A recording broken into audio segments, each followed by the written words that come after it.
Good morning, Vietnam. That was a special request from a fan. Hi, everybody. It's Charles Hoskinson here, broadcasting live from our favorite place, warm and sunny Colorado. Got a new microphone. This is the new Yeti X. I used to have the red microphone, which was the old Yeti. So out with the old, in with the new. I hope you guys can hear me well. Let me turn down the gain just a little bit.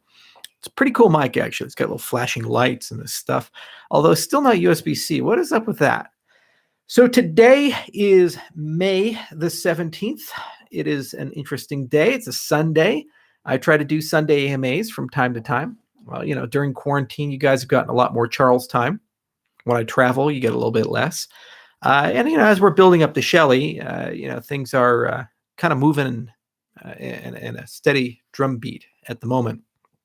This was the first week that we had the Pioneer Testnet, and next week is the real meat and potatoes of the Pioneer Testnet. So the first week was about getting everybody onboarded, getting them started with lots of exercises to do, being able to establish a proper flow of communication, a nice way for them to report issues and bugs and various misconceptions or misunderstandings or such things as they come up.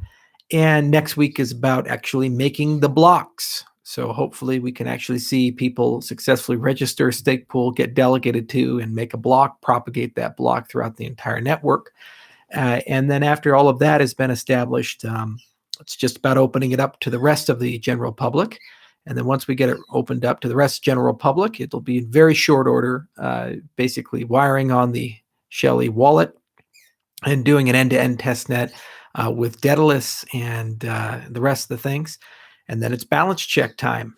Balance check is for you to verify that all the balances are right, for the exchanges, something to integrate against, and for us, a way of verifying that the hard fork combinator works the way that we think it works, so that when we do it for realsies on the mainnet, it goes as seamlessly as Byron reboot went and the rest of the endeavors have gone.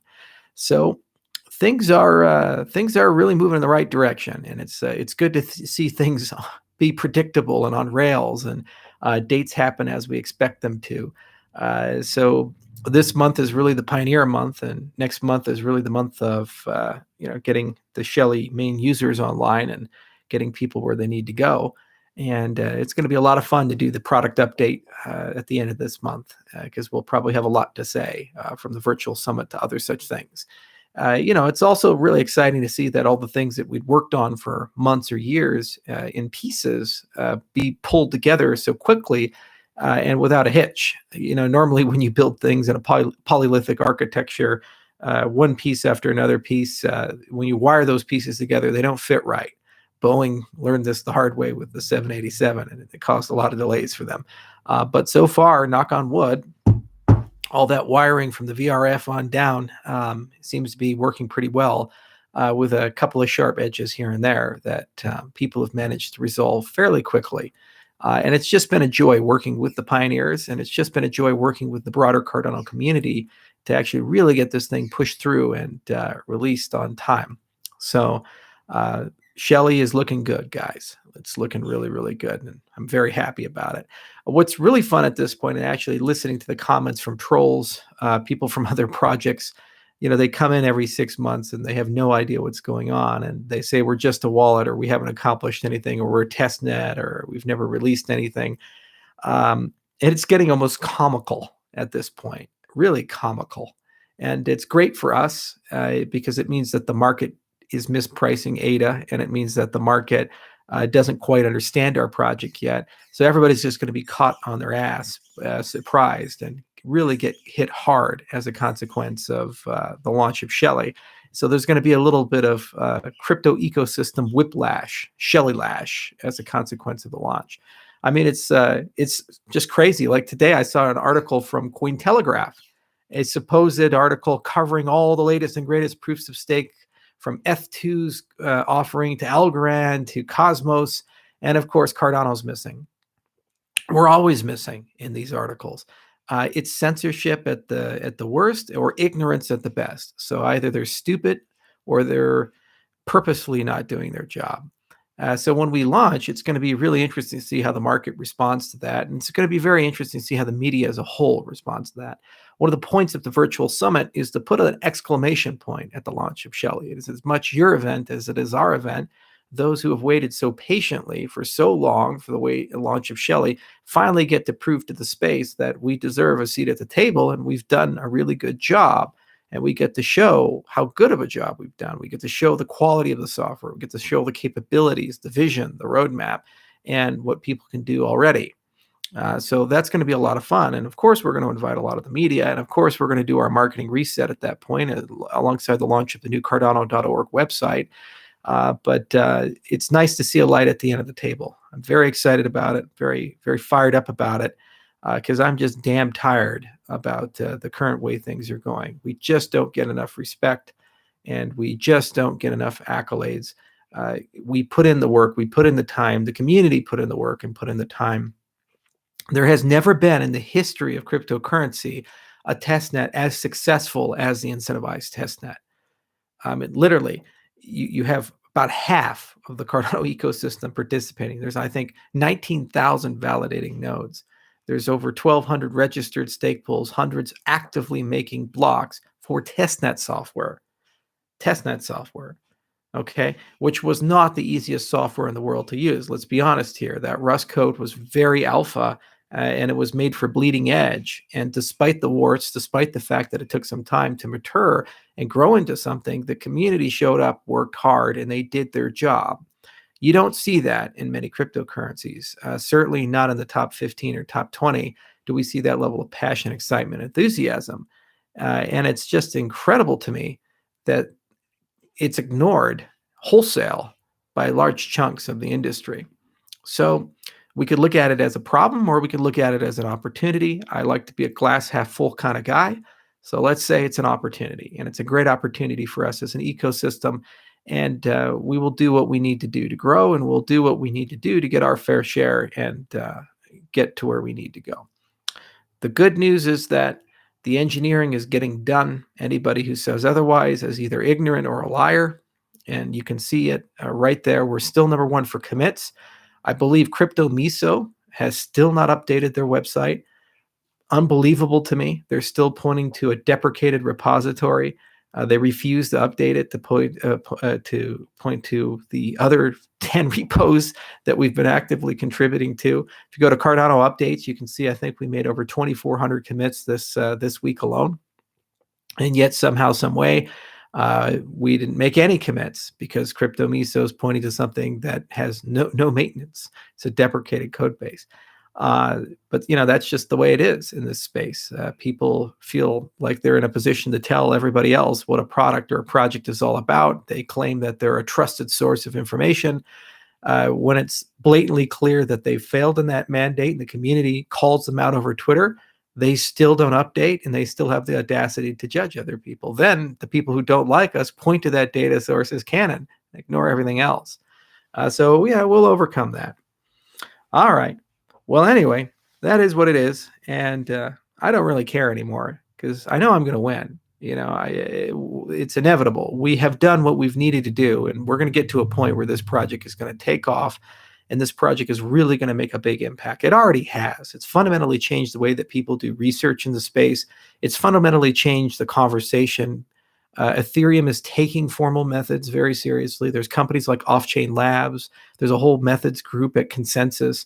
None of this existed prior to Cardano. People recognized the value of what we were saying, even if they decided not to give us credit. It was extraordinary to me when Vitalik tweeted only EOS perhaps has done, or maybe Tasos, interesting novel things. Dan Larimer is a thought leader in the space. And of course, the C word can't be mentioned. And then they asked him, well, Vitalik, what would you create if you could do it all over again? And then he basically describes Cardano. This is what we're up against. And at some point, it just gets pretty absurd. I remember in my own history when we were pushing for auditing the Federal Reserve System, and we had one of the most sponsored bills in the history of Congress, and the media refused to talk about auditing the Fed.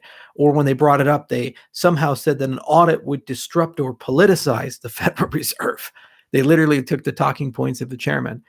Meanwhile, we said, guys, this organization is actually in charge of all the money in the entire United States. And even the CIA, the most sensitive of all places in the US government, is subject to accountability oversight audits.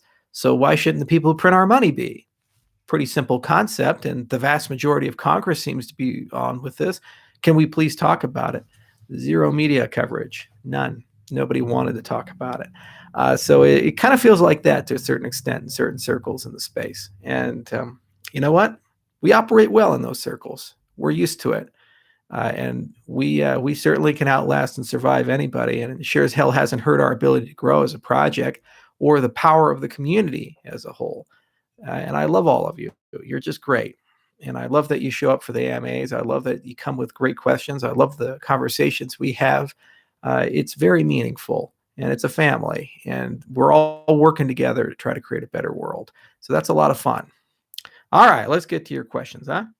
Hey, Charles, how's the garden growing? Very good. I put in 6 raised beds, 2 big beds and 4 small ones. And those beds, we're going to grow some peppers, and we're going to grow a whole bunch of plants. And unfortunately, the first wave of things we planted, hail came and destroyed a lot of them. It wasn't even in the forecast. But that's Colorado for you. You know, just when you think everything is going to summer, you get a hailstorm, and you get some dents in the cars, and you get some damaged plants. So better luck next time. All right, let's see here. Hey, Charles, I'm trying to write a book about Cardano. Do you think it's a good time or bad time considering you're rewriting the documentation, launching, marketing, content push? Or if you're trying to write a book about it, I'd highly encourage you to reach out to Rod Alexander. So rod.alexander@iohk.io. You can also find his name spelling on our website, iohk.io.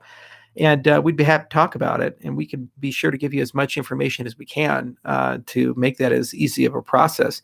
It's a lot of fun writing a book. And actually, I've been many times offered to write a book about my experiences in the space. Certainly books are being written about me. There are 3 books being written about the history of Ethereum, and 1 or 2 chapters will be devoted to something I've done. So it's an interesting game.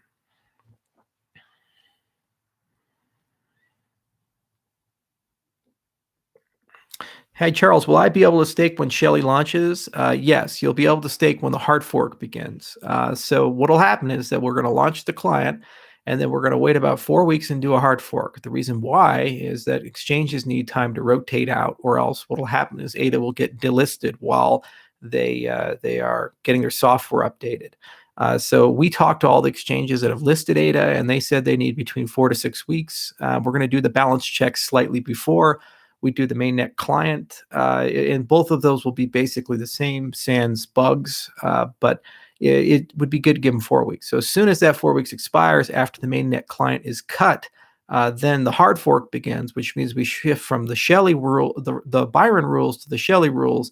And at that point, stake pools are running. At that point, delegations happening, rewards are being paid, and you're able to use it.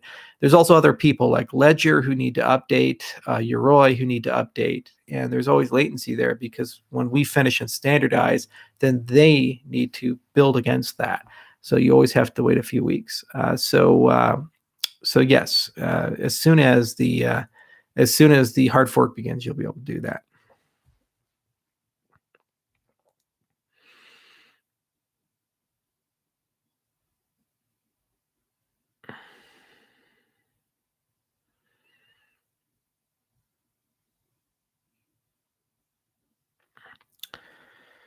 Does the hardware you were running affect node performance? If you're referring to node performance with respect to stake pools, generally speaking, even a Rock Pi should be able to make a block. If you think about things such as sync time, wallet restoration time, if you have more CPU and memory and disk storage, especially with faster disk, you'll be able to, of course, do these things faster, unless we've done a really poor job optimizing algorithms. So yeah, if you have a Core i9 with 64 gigabytes of RAM on a really powerful PCI Express based NVMe solid state hard drive, then yeah, you're going to, of course, have a faster node experience than if you have a Rock Pi. But both of these can use the system.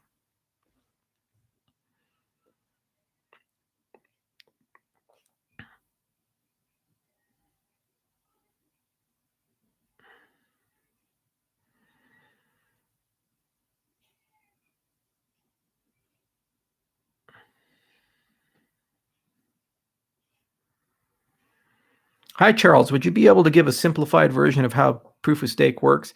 Yeah, sure. There's a very easy way of thinking about proof of stake. So both proof of work and proof of stake are attempting to achieve the same thing. So all the old consensus algorithms, the RAFs and the Paxoses and these BFT protocols, basically they existed with an assumption that you have a static and federated system. Static in that you're not going to change your consensus set very often, and federated in that set is basically a set of actors, so 5 or 7 or 9 or 11, and it's not elastic, so it doesn't go from like 7 to 30 or something like that. Now, this was built because at the end of the day, you were talking about computers amongst known actors who basically own the hardware, and they're building a distributed system to optimize. So you're going from one computer to many computers. Byzantine resistance was added because maybe you're doing things where hardware is unreliable, in which case it by no fault of its own, gives you wrong answers, and the system needs to be self-correcting. You don't want to halt as a consequence of a bit being flipped, or because you're actually networking with outside parties. But you still have a situation where the system is, for the most part, static and federated.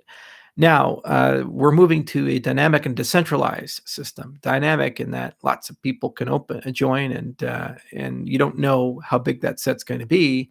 And basically anybody can play. You don't need permission to play inside the system.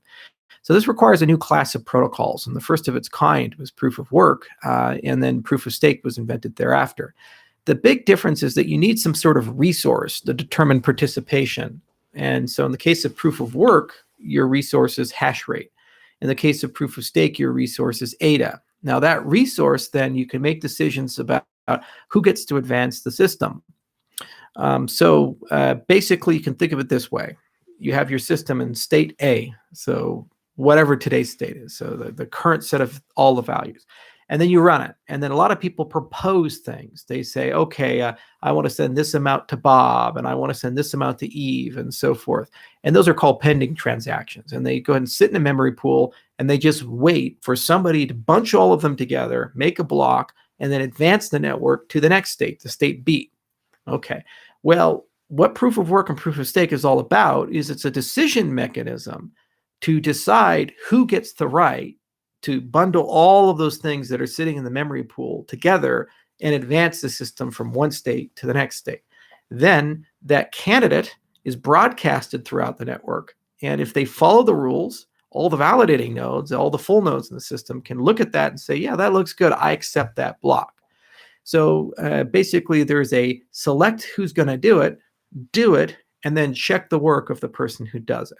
The only major difference between proof of stake and proof of work is that in proof of work, the selection phase is basically a lottery system determined by hash rate. So you basically, a lot of people are buying tickets, all their mining capacities, how many tickets per second they can buy. So you have a gigahash, you can get 1 billion tickets per second, you have petahash, et cetera, et cetera. And basically, at some point, you find that lucky ticket, that lucky hash that is a winner, and then that, if you're fast enough, can be used to go ahead and advance the system. You get the right to do that. Now, if two people roughly the same time get winning tickets, then you actually have a fight between them. And then the first person to have somebody build a block on top of their chain is the winner, and then the other one actually gets discarded. That's called an orphan block. Now, with proof of stake, what we do is we say, instead of using hashes to do this, we say, okay, we're just going to synthetically let people win. So if you have 25% of the ADA in circulation, 25% of the time, on average, you'll have a chance to win. And with a delegation system, you can take that and give that chance to win to a stake pool operator on your behalf. And then they go and participate. But the only way you get paid is by actually making the block. This is one of the reasons why it's not right to call proof of stake like interest or a dividend or something like that. Because with interest and dividend, you have a legal right to a payment just by holding an asset. With stake, you don't. You actually have to do something. You have to either do it yourself, or you have to entrust somebody to do it on your behalf. And they actually have to go and do that. And what they're doing is actually real utility for the network. because if these stake pools didn't exist, well, then the network couldn't advance.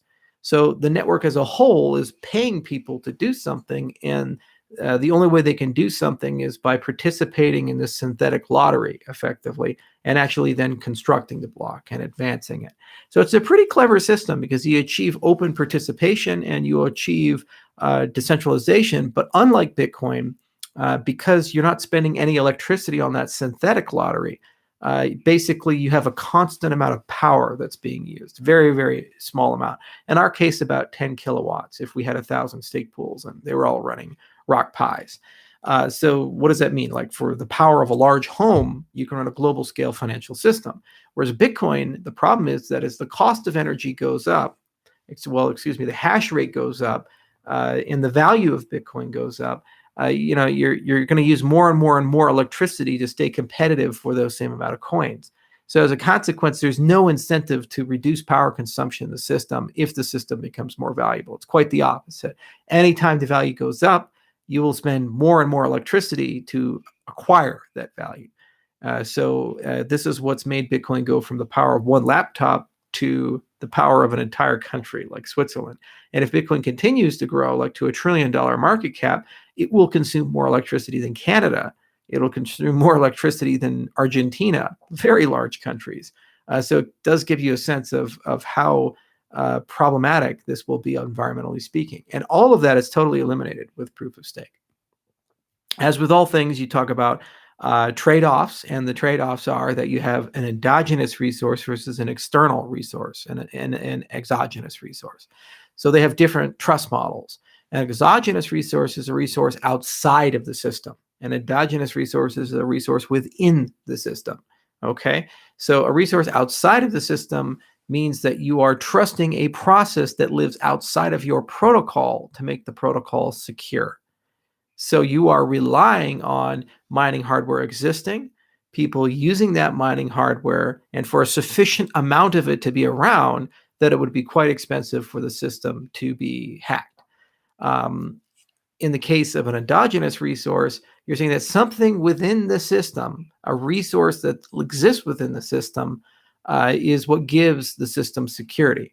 So the more expensive that resource happens to be, and the more plentifully distributed that resource happens to be, then the less chance you have of fraud and abuse of the system or damage to the system.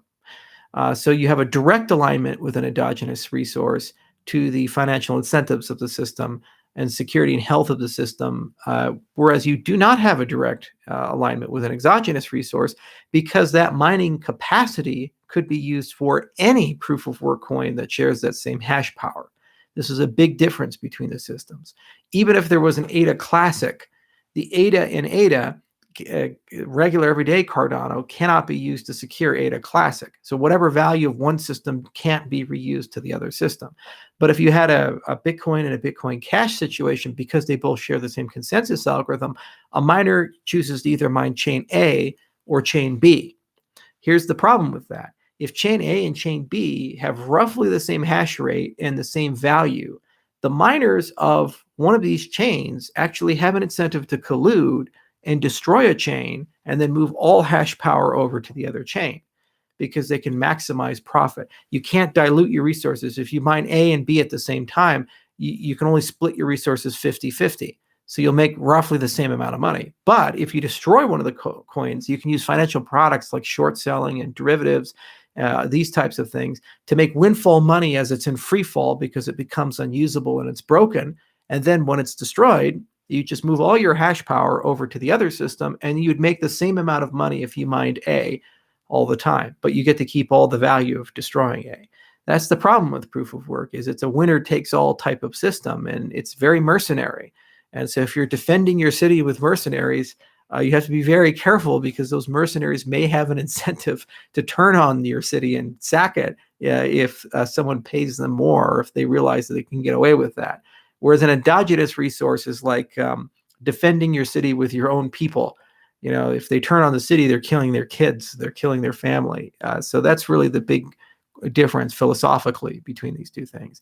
But to get proof of stake to work in principle and synthesize all the security properties of proof of work, That's super, super, super hard. And that's why we've had to spend years and years of research to understand, can we do this synchronous or asynchronous or partially synchronous? Can we get adaptive security? Can we bootstrap from Genesis? There were a lot of properties that proof of work gets for free as a consequence of its design that are really hard to emulate with proof of stake in a provably secure way. So that's why we had to write a lot of papers and spend years thinking about it.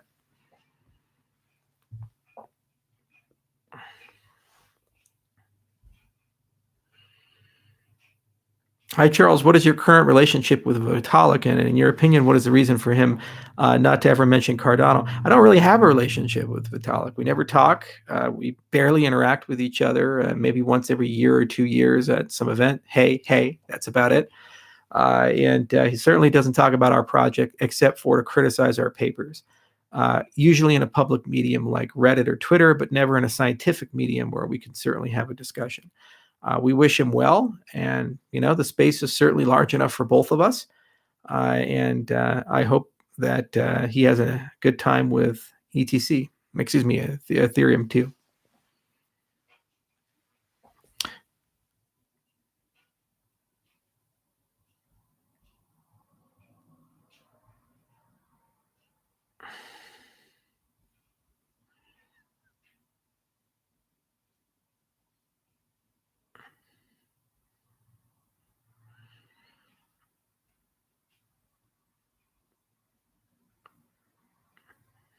Hi, Charles. Do you expect a depression because of the lockdown situation? If so, what can we expect from the blockchain industry?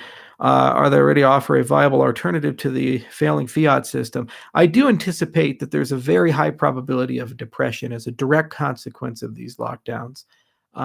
This is a classic case of where something was done as a knee-jerk reaction in the short term because we did not have complete information, and we decided to err on the side of caution that has been taken heavily politicized, and the goalposts have been moved.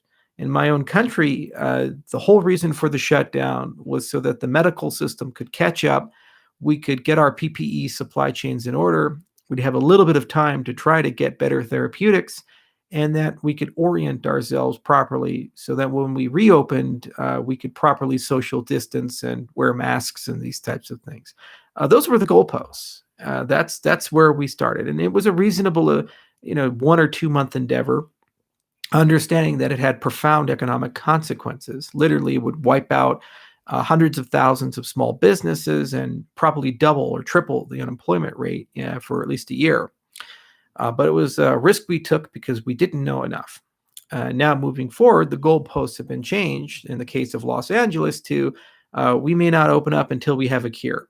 We don't have a cure for HIV. We don't have a cure for the common cold. We don't have a cure for any of the other coronaviruses. We don't have a cure for influenza, but apparently that's now the goalpost. And they've said there's at least 3 more months of lockdown. The longer we do this, it infects society with a second virus. We'll call it the quarantine virus. And it has very real consequences on every single person. First, it destroys your constitutional rights and freedoms. Your right to assembly, freedom of religion, your right of expression, your right to commerce. Second, it's instituting a spy state. It's apparently already okay for Google and Apple to begin tracking and tracing people on their phones and reporting that information to the government. It also allows the government to decide which businesses are essential and not essential. Apparently, in the state of Colorado, if you're a marijuana dispensary or you sell pornography, you're essential. If you're a church, you're not. So how you can figure that one out, I can't, but all right. And then it also leads to profound death. The case of suicides increased by about 1% for every percent increase in unemployment. That's a well-known statistic. And our unemployment rate has gone from about 4 or 5% to almost 20% in some places. 15% increase in suicide rate translates to at least 15,000 additional deaths, perhaps more, just in the United States. It destroys quality of life as well because those suicides are overwhelmingly represented by people under the age of 40, who many of which have small children and have many people deeply reliant on them. So all of those families have devastation that takes, in some cases, decades, if not ever, to recover from. Then you talk about all the people who can't get elective procedures. 34 have already died in Toronto. That's one place they've tracked it. Extrapolating across the entire United States, it's hundreds, if not thousands, of people who will die as a consequence of elective becoming much more so. This recent statistic I read said over 80,000 cancers will go undiagnosed as a consequence of this quarantine. It's important to also point out that the quarantines are bankrupting our healthcare system, because no one's allowed to perform non-elective, no one's allowed to perform elective procedures. Doctors, nurses, nurse practitioners are being laid off en masse. Hospitals are going out of business.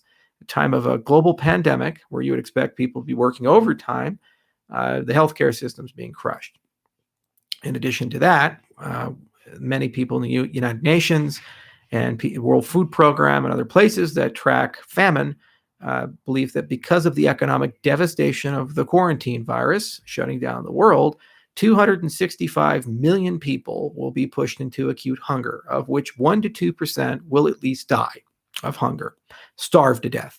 The men go first, usually, then the women, then the children, because no one's there to take care of them. That translates to 2.6 million to 5 million people will die of starvation within the next 12 months because of the economic depression that has been pushed upon the world.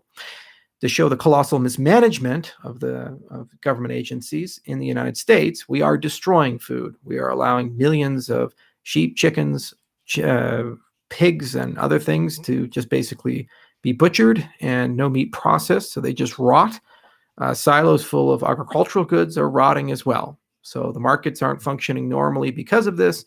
And despite that, millions of people will now starve to death as a direct consequence. Don't believe me? Read the New York Times if you're on that political persuasion. So no, these people who want to end these lockdowns don't want to get a haircut. They don't want to just go get a beer. They understand the profound social trauma, economic trauma, and death the quarantine virus will cause. Meanwhile, on the science side, we've discovered with all available data and the antibody tests across many places, a meta-analysis of them, that the case fatality rate's probably about somewhere around 0.34%. And that's probably going to be lower once we actually start accounting for a lot of things and dragging more data in as of next year. And that is overwhelmingly represented amongst people who have many comorbidities, overwhelmingly represented amongst people who are morbidly obese or old. Now, for a long time, medicine has been able to deal with people who are very vulnerable to diseases. There's at least one person who's had a cancer and had to have their immune system destroyed, bone marrow transplant, who said, boy, if somebody coughs on me, I'm going to have a really bad time. They self-isolate. We don't shut all of society down to protect them. We tell them that the burden is on their shoulders because we understand the socioeconomic realities of shutting all society down.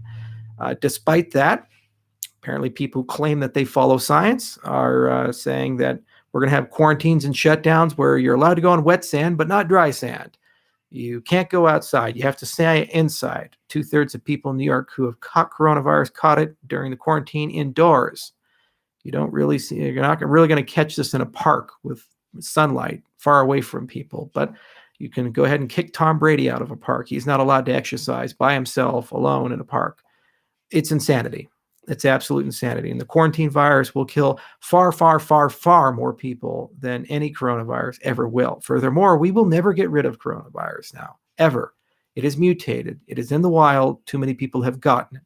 Just like the common flu and influenza, there will be new strains every year, and we, for the rest of time until medicine evolves much, much beyond where it's at, we'll have a double flu season, a corona season and an influenza season. Just there. Even if we develop a vaccine and we start distributing that vaccine, there's over 30 strains of coronavirus floating around. Flattening the curve will do absolutely nothing to mitigate death. It prevents people from dying as a consequence of lack of medical care. So the whole point was to avoid hospitals from getting overrun and a doctor in the ICU having to make the worst decision of their life of which patient do I give the ventilator to, accepting that the other one's going to die. We are under capacity to the point that we are laying physicians off. So that decision doesn't have to be made. The curve will be dragged out longer, but the same amount of people will probably get coronavirus with these quarantine, stay-at-home policies than if we didn't have them. And before anybody quotes the countries and places that didn't quarantine, for example, Sweden, and say, oh, look how terrible it is. They have far more cases than their nearest neighbor. I'll remind you that if you extrapolate Sweden's population to Italy's population, there's 10 million people in Sweden, 60 million people in Italy. There's still about 10,000 people less who would have died in Sweden than Italy. But then you say, oh, well, that doesn't count because Italy is a totally different country. Compare them to Norway, which is a totally different country from Sweden. And if you look at Sweden and you discount the retirement homes and the nursing homes, the places where people are most vulnerable, where they did have bad policies and they didn't shut them down and quarantine them, they'd actually converge to Germany and Netherlands and other countries. So this is just a great example of how people lie with data. It's a great example of how propaganda spreads, and it's a great example of how bad policy kills people. And the very same people who in the Soviet Union felt that they could centrally plan an economy and decide who gets food and who doesn't get food are now at it again, thinking that this time will be different. And I will remind everybody that during the 20th century, 100 million people starved to death in the Soviet Union, and tens of millions were gulagged. We will converge to that again in some form or capacity if we're not so careful with this quarantine virus. And the civil liberties that we lose, the rights we lose, the social graces that we lose as a consequence of this quarantine will not come back instantly the minute that the quarantines end. Politicians never give power back. Government never gives power back unless the people take it back from the government. And the media has been completely complicit in it. I am disgusted, absolutely disgusted with all of this. And I'm really tired of every single time that I speak out in this particular topic, I'm called racist, a Nazi, or I just want to get my hair cut, or I want to go get a beer or something like that to get through it. My life is great. I live on a 50-acre farm. I have no problems in the world. I could live in quarantine for 10 years and it'd have very little impact on me, my lifestyle, or the things going on. But I do see a lot more homeless people. I do know a lot of people have lost their livelihood, their business. New York City has gone from 20,000 restaurants to probably less than 10,000 after this is all said and done. The vast majority of those are small businesses owned by minorities, all of them completely wiped out. And no, it's not a solution to just institute universal basic income, socialize the entire medical system, and institute a welfare state. There's dignity in work, and there's dignity in freedom. And to rob us of this and then tell us that replacing it with total government control of the factors of production is the better way of going things, this is just the most inhuman of things I've seen. And we're making people suffer when the science clearly says we should not. So yeah, I think it's going to have profound consequences, and it's already having consequences. It's hurting the entire world. And there's no scientific reason to hurt the entire world. I certainly do feel bad about the people who have died of coronavirus. Millions of people have died of malaria. Millions of people have died of other diseases as well. It's called being human. We're frail and fragile, and we can die from crazy things, from being hit by meteorite fragments to getting Ebola. It happens. And we as a collective society, we try to do better. We try to protect the vulnerable. But we do not use the fact that something can harm somebody as an excuse to rob people of their freedom and their liberty, and to rob people of their ability to self-govern and for society to function as it was. It's just morally wrong.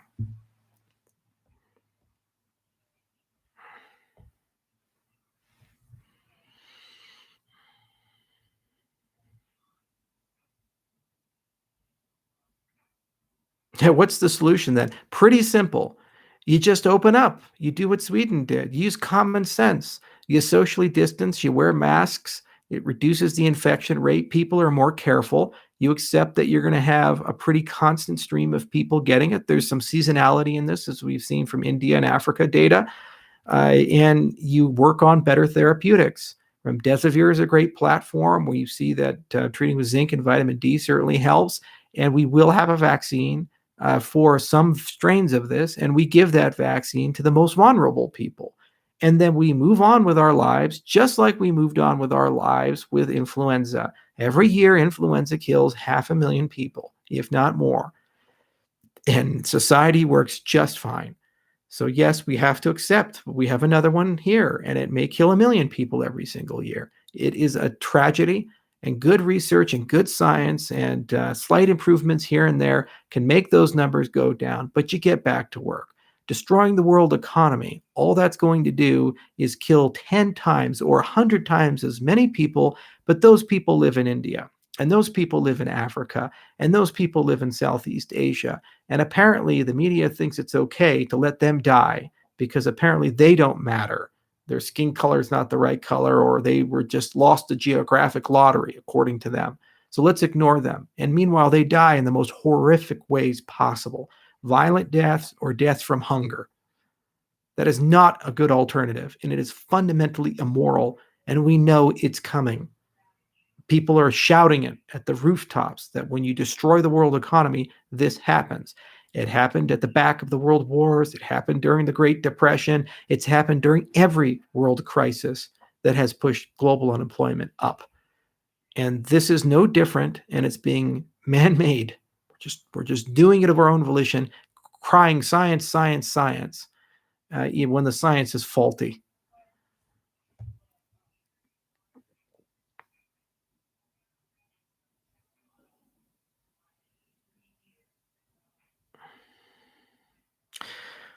What would you recommend for a pledge for a testnet pool operator without much fun? So in general, the pledge mechanism we're going to discuss next week. Duncan and Lars and Kevin are going to go on the Cardano effect, and we're going to have a discussion about this. And so I'm not going to front run that conversation outside of saying that for those who are not quite able to meet a reasonable pledge for a profitable operation, there will be an ability for small pool operators to merge together and run a consolidated pool. So Duncan will discuss that, and it's certainly something that we are working very hard with the community to set properly. It's one of the superpowers of having the Pioneer testnet is that we can discuss all of these things with the pioneers and soon to be the entire stake pool set. And we can actually measure and understand what are the real life consequences and business consequences of particular parameterizations. And there are things that are very meaningful to you if you're running a business, a stake pool, that go above and beyond just the pledge mechanic. For example, no one can see you in Daedalus. Your desirability is too low. You won't care too much about the pledge because even if you were a great pool and very profitable to delegate to, no one will come. It's the equivalent of having a business with no visibility. Nobody from the road knows you're there, so no one goes there. So obviously you need to market a little bit, right? So there's a lot of discussion there, and these are businesses, and it's a new business model. And there you go.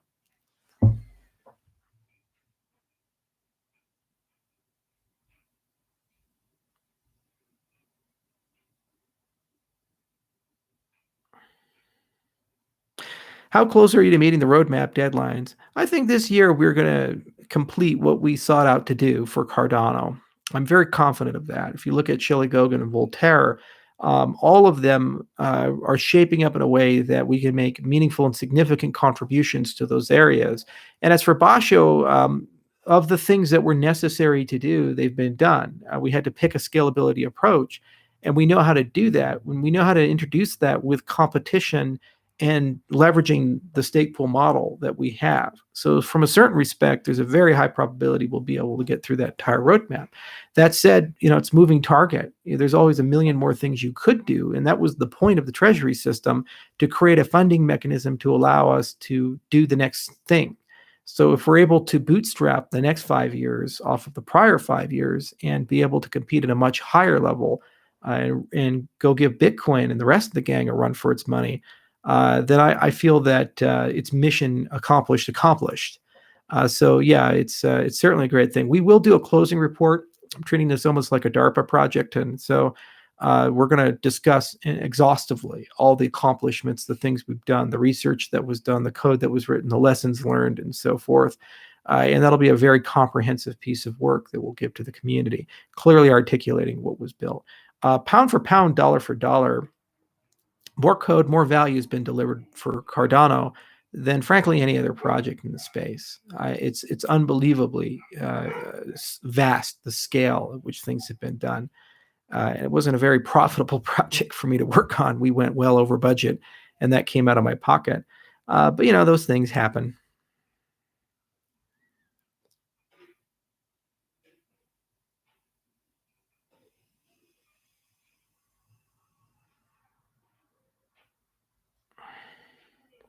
I love seeing these questions. Hi, Charles. Can you give a quick explanation of the difference between ADA and Tasos? I've done it before. Refer to those.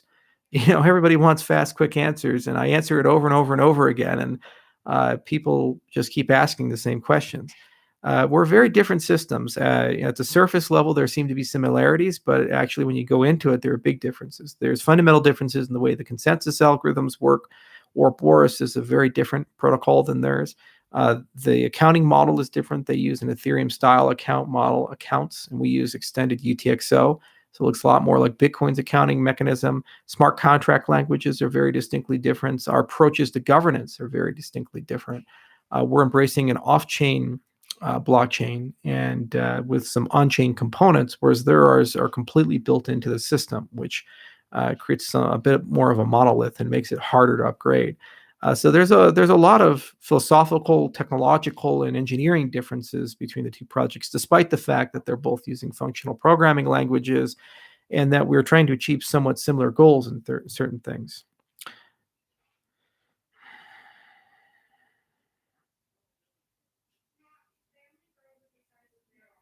CryptoCo asks, please explain how ADA is quantum decryption proof. At the moment, Cardano is not quantum resistant.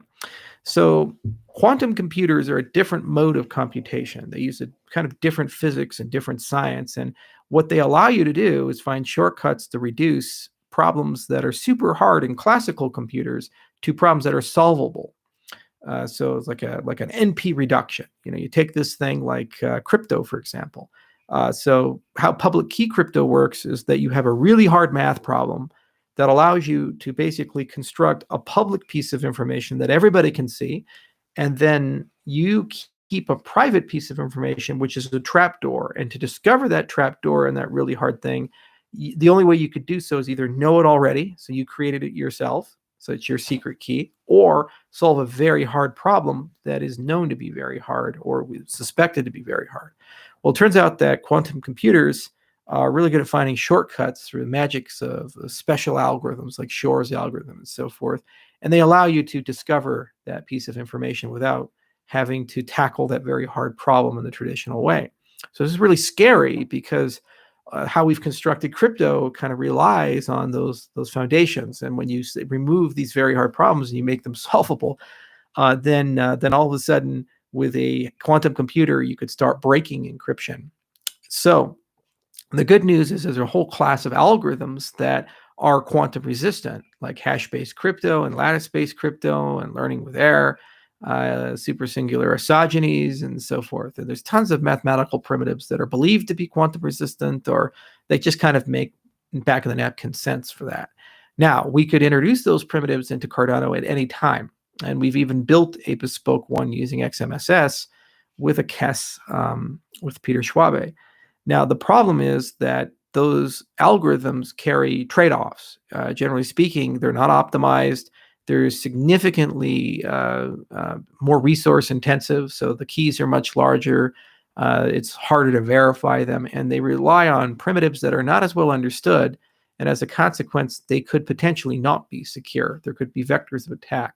Whereas the primitives of elliptic curve crypto and RSA are extremely well understood, and they've been around since the 1980s and 70s, respectively. So you never get something for nothing. You always have a trade-off. Now, just the public key crypto is not enough. You also have to model your way you generate random numbers, and you have to model the operation of your system from the perspective of what's called a quantum adversary. That modeling effort is underway, and we have written some papers on it, and we are looking at things like potentially doing a post-quantum VRF, that's how we generate random numbers, but getting all of these things done in a way that mitigates their trade-offs and enhances their security is an exceedingly difficult project, but it's not necessary in the short term, like Basho. So what we'll do with the renewal when we ask for it is include a quantum research agenda so that Cardano is end-to-end quantum resistant. And we'll make sure that all those papers get written, the testing gets done. And since we're doing quantum stuff, we'll try to introduce not only post-quantum crypto, but quantum crypto. So post-quantum crypto is crypto that helps you defeat the existence of quantum computers. Quantum crypto uses some of this newfound weird stuff in the quantum world to do crypto better. Like, for example, we wrote a paper called one-shot signatures, which means it's almost like the mission impossible. The signature self-destructs after you read it. So you can only use it once, and by the laws of physics. So there's really cool stuff that we can push down the pipe, and it's not necessarily today, but it will be necessary in the 10 to 20 year time horizon if we look at the evolution of quantum computers. So it is certainly something that we should, as an ecosystem, start planning for and gracefully add in once we've annihilated as many trade-offs as we can. The good news is we can piggyback on work that the US government is doing and other governments are doing, because they have a lot of secrets they'd like to keep, and they're just as vulnerable to those secrets being revealed if crypto doesn't work as we are. So some of the world's foremost engineers and intelligence agencies and Defense Department people are doing a lot of work on algorithms and fundamental research to try to get proper protocols. And the good news is most of this work is in the open domain. It's open source. So we can borrow that and use it.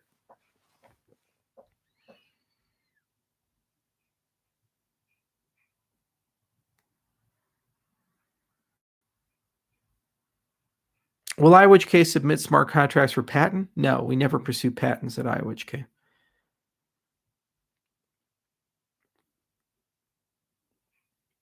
Well, Leah, VRF is a VRF is a VRF. There's plenty of them around. Algorand has one. We have one. Chainlink does stuff. It's not necessarily about, well, hey, can you create the optimal VRF? It's more of a situation. Is this good for what we want? Is it secure? Does it work? And is it performant? These are things that you look at. And then, of course, there's plenty of things that can be done to enhance VRFs, like hybridize them with VDFs and other cool things. And that's part of our research agenda for optimizing Ouroboros. But at the moment, we're very happy with the way we generate random numbers, and there's no real need to go shopping. We have what we need for Shelley and for the foreseeable future. Hi, Charles. What happened to the previous CTO of IOHK? The previous CTO of IOHK was me. I was both CTO and CEO, and I hired someone much smarter than me, Romain, and he's been gradually getting into all the day-to-day stuff. We've had a few directors of engineering, and we've had various people on the product side that haven't quite worked out as well as we hoped. But there's never been another CTO. We were always going to hire one, but it was one of those things like, once we finish Shelley, we'll bring in a CTO. And then at some point I was like, what am I doing? This is crazy. Let's have a CTO. So I'm very happy Romain is here, and he's doing a phenomenal job. He's already had a big impact.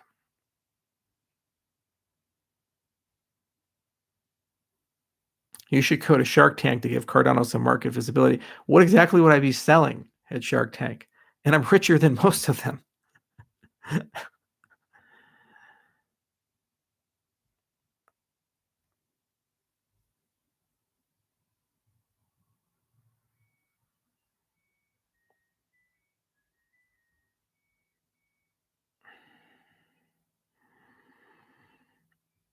Pivotal is a software, Anthony, and I don't know the name of the company that makes it. But yeah, we're using that with our PR firm, April 6th.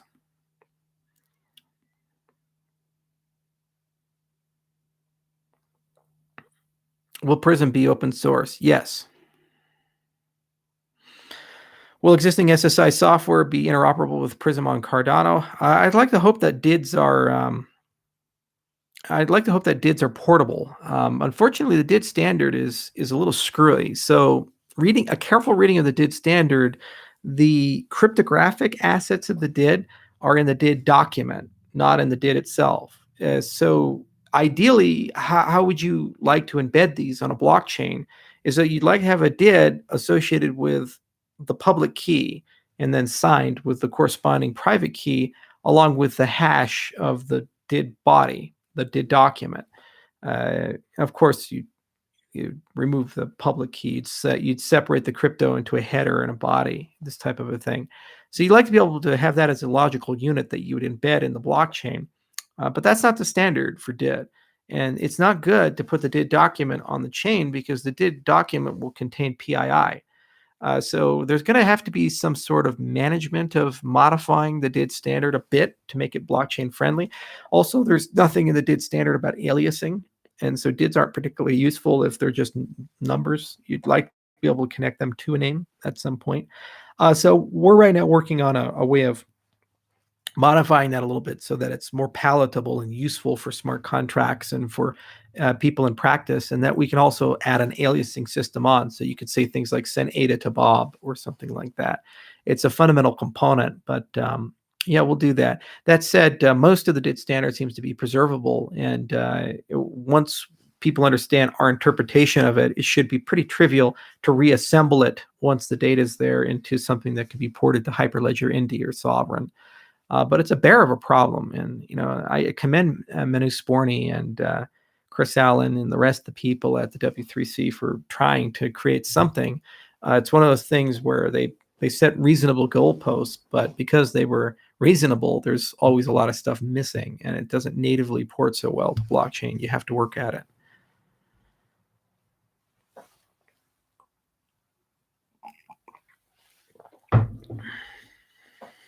BMW M3 or Mercedes C63? Neither. I despise German cars, except for well, it's not completely true. So I do have technically an Audi. There's a story behind it. So I've always had American. My first car was a Ford, and then I went over to GM. I have Cadillacs, and I love Cadillacs. I love GM trucks. I got a Chevy truck and a GM truck.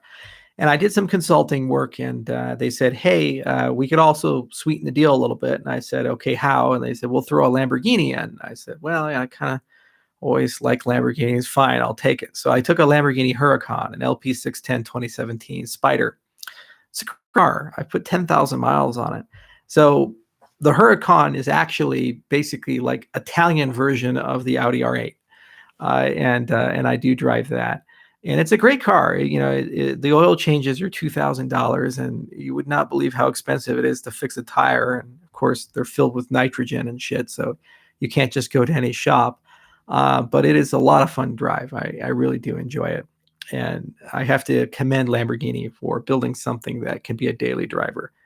But anyway, I don't like Mercedes-Benz very much, and I've never been a big BMW fan. I think Cadillac makes a significantly better product. The technology is better. It's easier to use. The oil changes are cheap. I take my CT6 into the GM dealership. They can change my oil for $40. You cannot do that with an AMG 63. You just can't, and it's way too expensive maintenance on those things. And by the way, CT6, 550 horsepower, twin turbo V8 with a 10-speed transmission.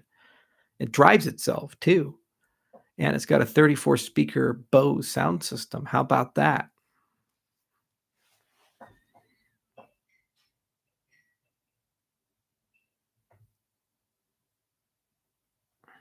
Yeah, $2,000 oil change.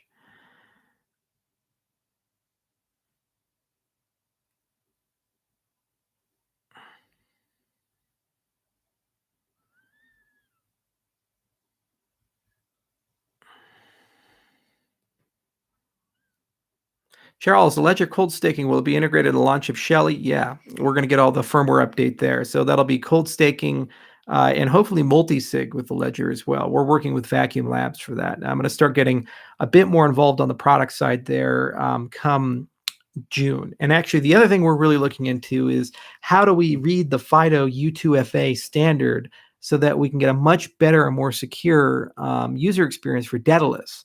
So one of the things I'm very keen to do is we have these things called YubiKeys. And that's a FIDO U2FA device. I don't have one on me right now. Maybe I have one right here. One second.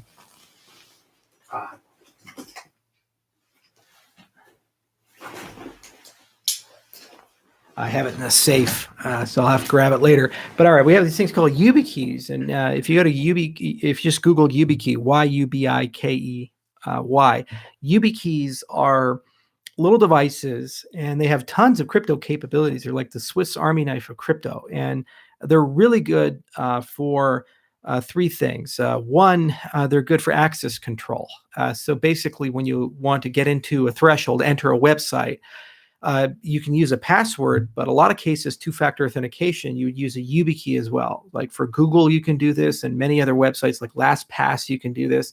And basically, in addition to the password, you have to have the physical device, plug it in, push a button, and then it gives you access to that site. So access control. Second, it can store cryptographic assets like passwords. So one of the things we could do is say, all right, for Daedalus, instead of having a spending password, you use your YubiKey as the spending password. So when you go to send a transaction, you have to plug the device in and push a button to send the transaction. So you never have to remember a password. You just use a physical device.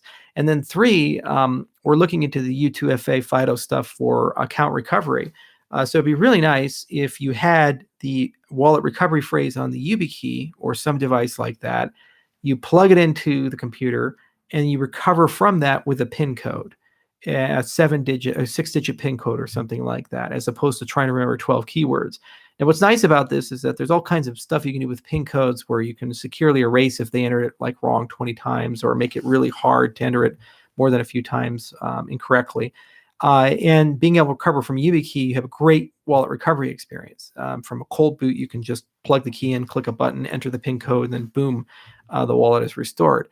So we're kind of exploring that standard, and what we might do is create a hardware center within Daedalus, because right now we're building a ledger center and a treasure center, but it'd be nice to take one step out and say, okay, any U2FA device, you can plug that in, and we can write something so you can do access control, recovery password, account recovery, and spending password from that. And of course, once we have that all figured out, we can import that experience into the mobile side as well. So that's one thing we think will make it much, much easier to use Daedalus securely and help out everybody. Now, this won't replace the need for writing your wallet recovery phrase down, and there should be a secure way of doing that. Probably what we'll do is include with the paper wallet generator, you print out a piece of paper and it has the slots, so you can write it down twice on it, fold it, and put it in a safe or something like that.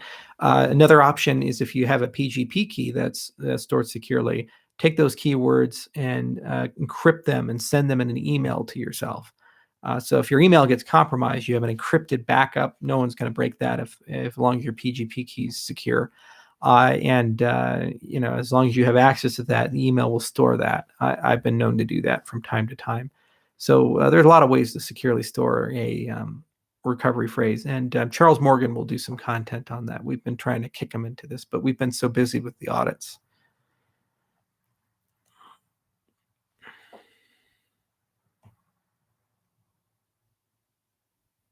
Yeah, what happens if you lose the YubiKey? So in general, nothing, because in all three cases, it's either shielded, so very difficult to extract, or it requires the stuff that's sitting on your computer. However, it does create problems for you, because if you lose that key, then you're going to have to restore the wallet to be able to use it. So you can either create a second key and store that in a safe, or you can write your wallet recovery phrase down and then just delete the wallet, restore the wallet from the wallet recovery phrase. So if we do this, then we should be able to create a lot of content to show people how to use it securely. Yeah, CIA is not just the whole thing. So you see confidentiality, integrity, and availability. There's also CINA, confidentiality, integrity, non-repudiation, and authentication. It's another way of looking at it as well. There's the problem is that the more things that you do to make the system more precise, you're right, you tend to lose availability. So it becomes increasingly more difficult for mainstream users to use the system appropriately. So we've seen major improvements in security usability trade-offs by using biometrics and cell phones with two-factor authentication, like Authy or Google Authenticator or Microsoft Authenticator, but it's still, we got a long way to go.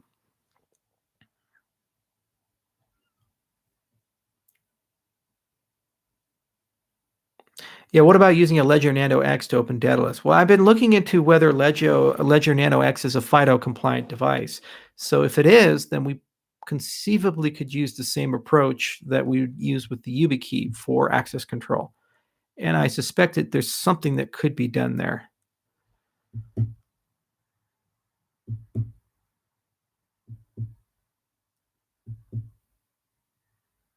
Yes, Connor, the answer to your question is yes. Cardano is well more than secure enough with Prouse rather than Genesis. One of the reasons why we chose that trade-off is that Ouroboros is still not a completely finalized protocol.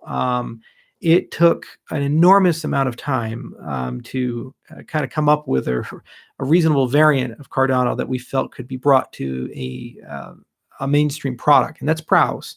What Genesis gives you is it gives you a little bit more like Bitcoin's security principle. But remember, when we're starting the hybrid phase, there's the Ouroboros BFT cluster. So you already have like a collection of trusted actors that are acting as training wheels as the network is launching.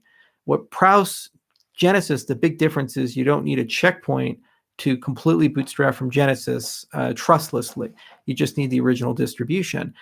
So given that we already have that cradle mechanism, it's like the Genesis doesn't really give you much security. But moving forward, Genesis definitely will, especially as the network gets older. So we'd like to pair not only Genesis, but like the work we're doing with spikes to deal with spikes of dishonest majority, which makes Genesis even more useful. So what's happening is that all the research is converging. Prouse will come out. It's good enough to run the network indefinitely, and it's not going to have any problems. But then there's going to be a second wave of things we do before the year closes out to bundle in some other ideas, perhaps some ideas from Spikes, Chronos, and Genesis to finish off Ouroboros. So overall, it was just one of those how long is a piece of string things, and Prouse is well more than enough to run the entire system. And the difference between Prouse and Genesis is not significant. The difference between Classic and Prouse is very significant. They use different random number generation techniques. They have adaptive security in one case, whereas the other does not. Prouse and Genesis is more of a chain selection rule, where there's a clever way of doing chain selection that gives you the ability to bootstrap from Genesis. But in practice, you can replicate this with a checkpoint. And given that we're going to have that cradle mechanism right at launch in the hybrid mode, it's effectively the same thing. So you're not really losing anything there. And our goal was to get Shelley to market as quickly as possible. So we didn't think it was prudent to wait another 2 or 4 weeks to get Genesis rule in, given that we're going to change the protocol again in 3 to 6 months. How have the audits been going? The audits are done. The foundation's negotiating the next wave of audits, but the Route 9B audit's done and we cleared it. And that's in the forum and Reddit if you guys want to see it.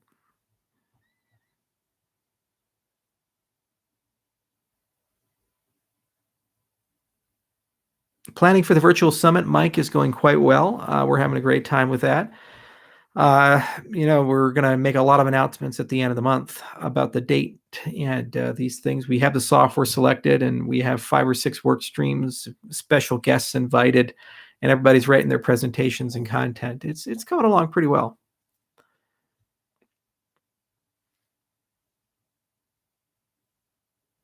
Oh, good to know, Fuji. U2F is supported on FIDOS. Yeah, so that was my suspicion as well about the Ledger Nano X. It's a programmable device.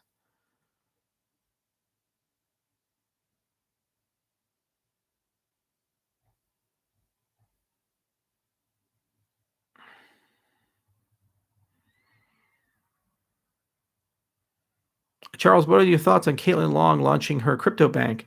She's been working on that for a long time, and I've been checking in every few months and say, hey, how's that going? And I'm real proud of the work she's done and her founders have done. They really rolled a boulder up a hill. They had to change the laws in a state, deal with the Federal Reserve. There was court cases. It was one of those stories you got to write a book about one of these days. And there will be a book written about it. I think Caitlin's one of the best female entrepreneurs in our space. Probably one of the best entrepreneurs in our space, period, all people included. She's an inspiration, and she's a tough woman, really tough. Grew up during the Wall Street era and had to deal with a very, very male-dominated Wall Street in the 90s and so forth. And that was not exactly the friendliest place to be a woman. It was a special culture, like a Wolf of Wall Street type of culture. But despite that, managed to overcome all of that and succeed, have a phenomenal career become a great leader and launch one of the most innovative banks in all of banking across the entire world, and do so in a way that the government is forced to accept it despite the fact that they don't like it. And it creates a big opening for us as an industry, and potentially could solve a lot of custody issues that we're running into for a variety of assets. So she's one of the best, and we're a better space because she's here, and it's just a better industry because of the tireless work that they've been doing in Wyoming, and I have an enormous amount of respect for her.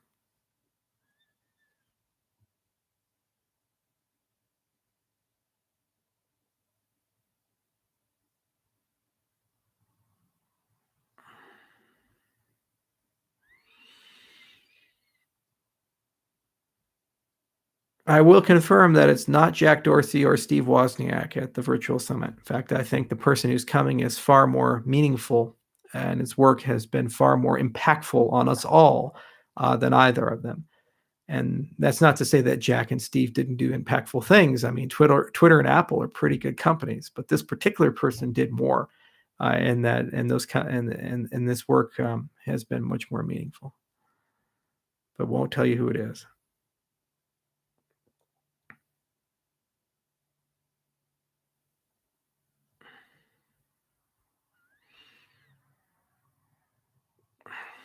Do you have any inkling that Adam Back is Satoshi? Of all the Satoshi candidates, Adam Back is actually the one who fits the profile. As I've repeatedly said, somebody educated the British education system. He meets the educational band, the programming experience band, the culture and personality. He kind of talks like him. The grammar is about the same. And it's probably not a coincidence that he would be working at a company like Blockstream.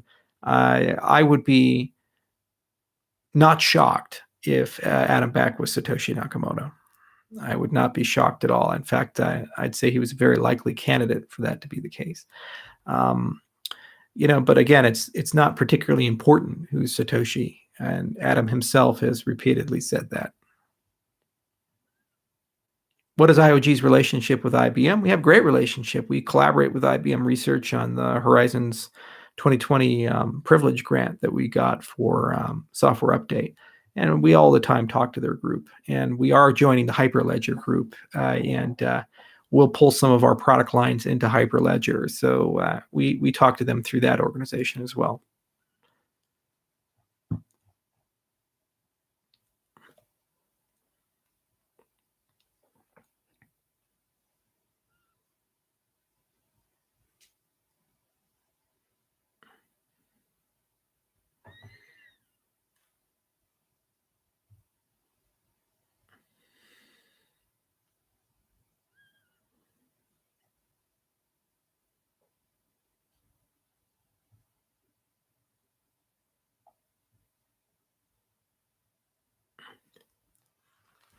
It's Steve Jobs back from the dead at the virtual summit.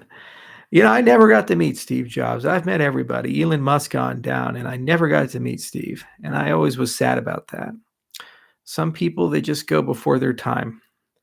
And the world would be a better place had Steve lived just a few more years to take the next wave of innovation for Apple. It's real sad that he went.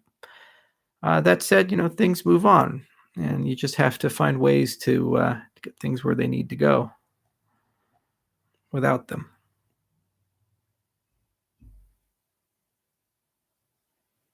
When Coinbase, I can't tell you that. Any thoughts on staking coin being considered securities by the SEC? I don't believe so. They're clearly not. I mean, you have a virtual resource, and that virtual resource entitles you to do something, but you have to do that thing to profit, and that thing provides material value and benefit to the entire network. You can't say the fact that this is the only way that people can spend their money is by you doing your job, that your job is not meaningful and necessary, and you don't get paid if you don't do the job. That is not a bond. That is not interest, and you're not entitled to any payment. Your performance is what results in payment. So that certainly doesn't make it a security. And the fact that the asset also has meaningful real utility from the gas model, which the SEC seems to think does for Ethereum's case, certainly provide real non-security value. I just can't see proof of stake natively making something a security. But there's facts and circumstances, of course, that exist. And these are on a case-by-case basis with each ecosystem.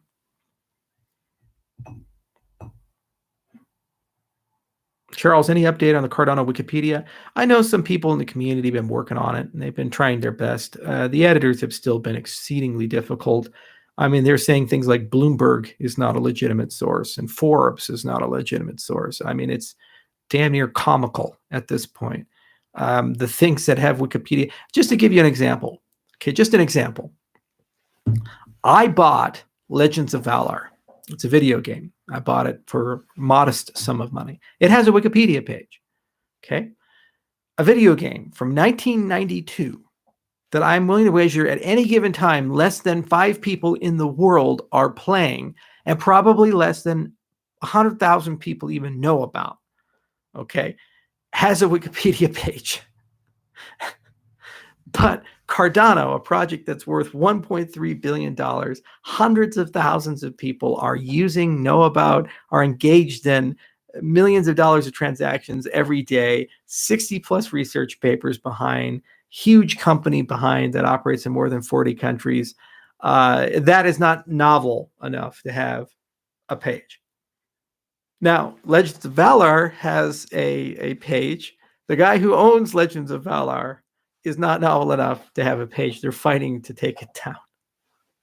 In fact, the editors of Wikipedia were even trying to say I wasn't an Ethereum founder, that there wasn't credible evidence that I was an Ethereum founder, because they understood that if I was an Ethereum founder, I would be sufficiently novel to have a page. So they were trying to get rid of that. I mean, this is what we're dealing with Wikipedia. It's great. It's just great. It's just like Kafka designed a website, and they said go have fun with it. It's just a basket of horrors. There has to be something better. There absolutely has to be something better. And I'm just having fun listening to it. I every now and then the editors who are trying to create content for the community are messaging me and saying like, this stuff is unbelievable. And I was like, yeah, you're right. It's an exercise in patience.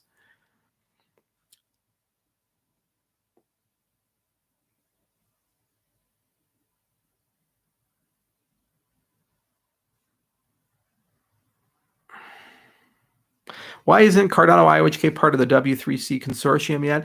IOHK is going to join the W3C. We were waiting until we became a full US company, and we are now, and IOG will join W3C in 2021. We're also joining Hyperledger. We recommended that the Cardano Foundation join as well, and that we can make meaningful contributions to the Web Payments and the Interoperability Committee, the Interledger Committee. But I believe very firmly that the W3C is a good vehicle. It's not perfect, but it certainly is very effective and low-cost vehicle for standardization. So we're definitely joining that.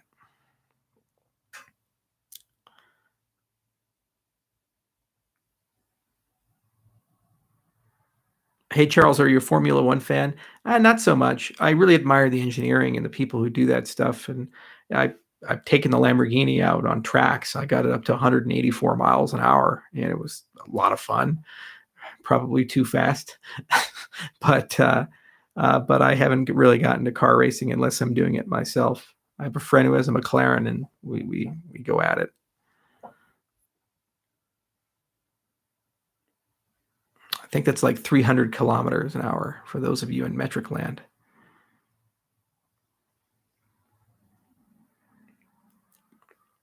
Any collaborations with Stellar? No, but I do have a lot of respect for the people at the Stellar team. Jed's a good guy, and David Mazzari's a real smart guy too. There's some good people over there. We occasionally run into them in Africa. They did the Kofari or Kofifa coffee project in Ethiopia and a few other things. There's actually a lot of really good people in this space. There's so much passion and drama and maximalism, and this is a scam and that is a scam. But if you actually sit down with these people, have dinner with them, lunch with them, drink with them, you have a lot of fun. It's a good conversation usually, and we're all basically the same. Into motorcycles, I used to be. I had a Ducati SR2 Monster. I love that thing. I wrecked it 4 times. Kofifi, yeah, there we go.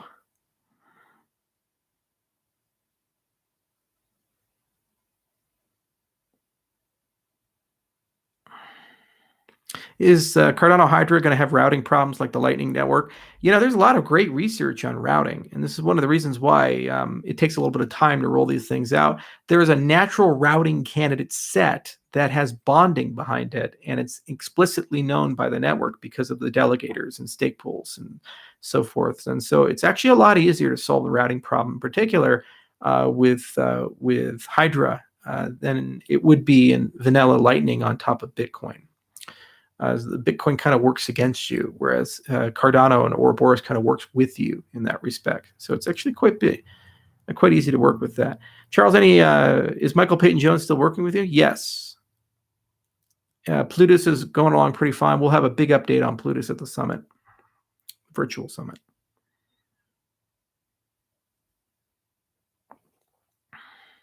Just switch from a Molten Tar Monster number 3 video to this video, When MMA Fight. First, you have my sincere sympathies. I'm very sad that you got the brain damage from going into that world. I'll give you a little bit of time to recover from what's happened there. There will be no MMA fight. I could not care less about MTM number 3. He's a nobody. He had his one shot to be somebody and actually have something, and he blew it. He's not in a position to make any demands of us, any more so than the crazy homeless guy masturbating in the streets. Probably end up that way. And that's all that needs to be said about that.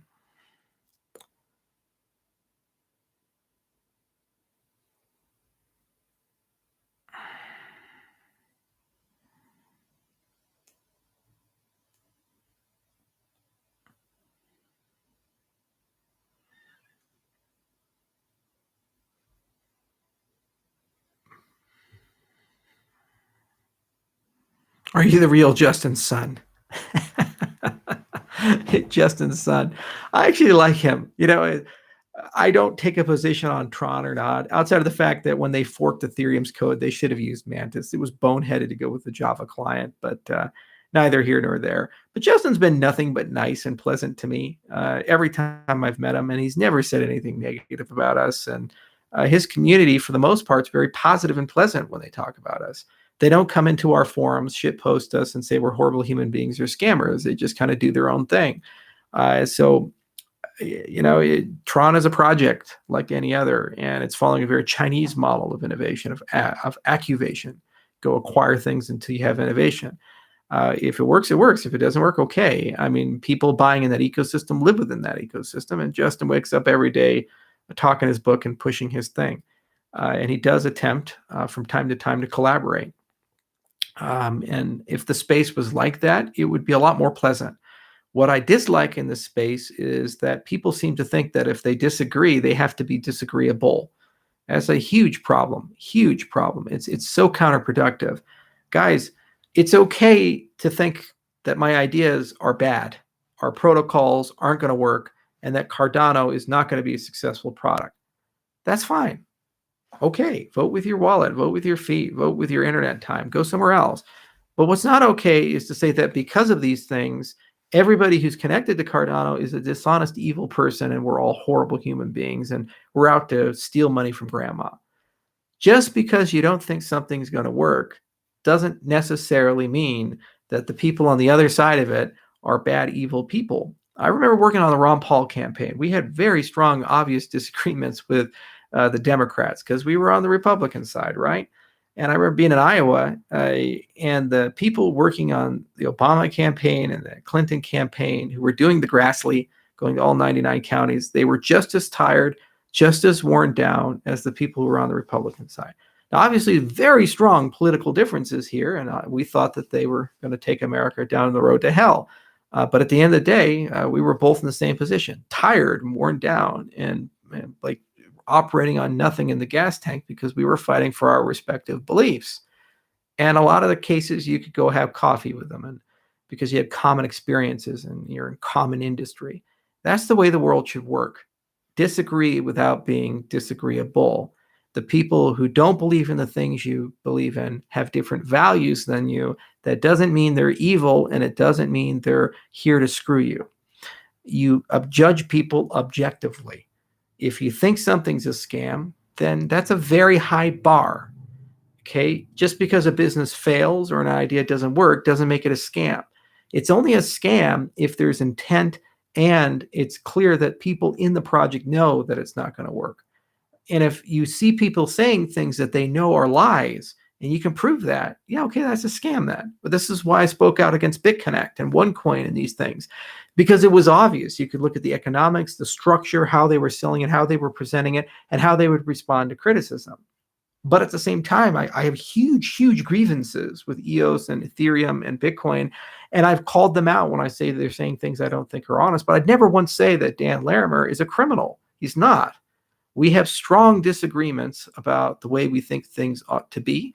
And we leave it at that, strong disagreements. And the communities will decide, and we'll see which what ends up right. But I don't for once believe that Dan is sitting there thinking to himself, boy, I'm so glad I defrauded all these people. He didn't. He doesn't think this way. He honestly, in his mind, believes that what he's doing is right and the project he's building is going to be successful, or at least has a better shot at being successful than my project and Vitalik's project and the rest of the gang. And that's okay. And every now and then we can collaborate and work together and talk to each other and learn from each other. And every now and then we have to kick each other in the face competitively. It's the way that world works. But we don't have to be disagreeable about it. For the most part, we haven't been, with some notable exceptions. And yes, Epstein didn't kill himself. Norm.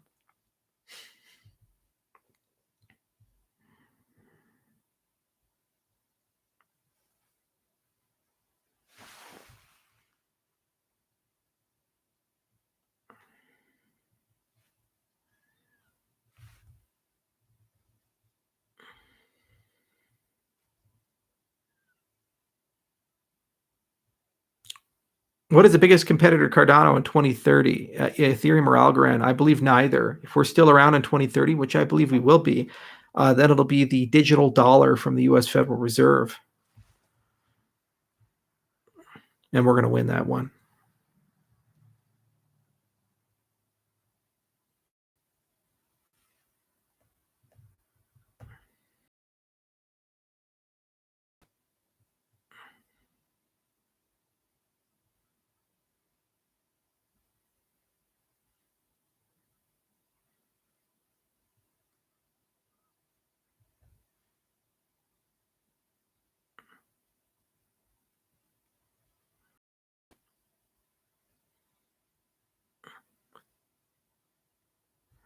Hello from warm, sunny Arvada, Colorado. It was a very warm and beautiful day. Good day for a drive. Arvada, Colorado. Yeah, they have the Arvada Art Center there. I used to take pottery classes when I was a kid.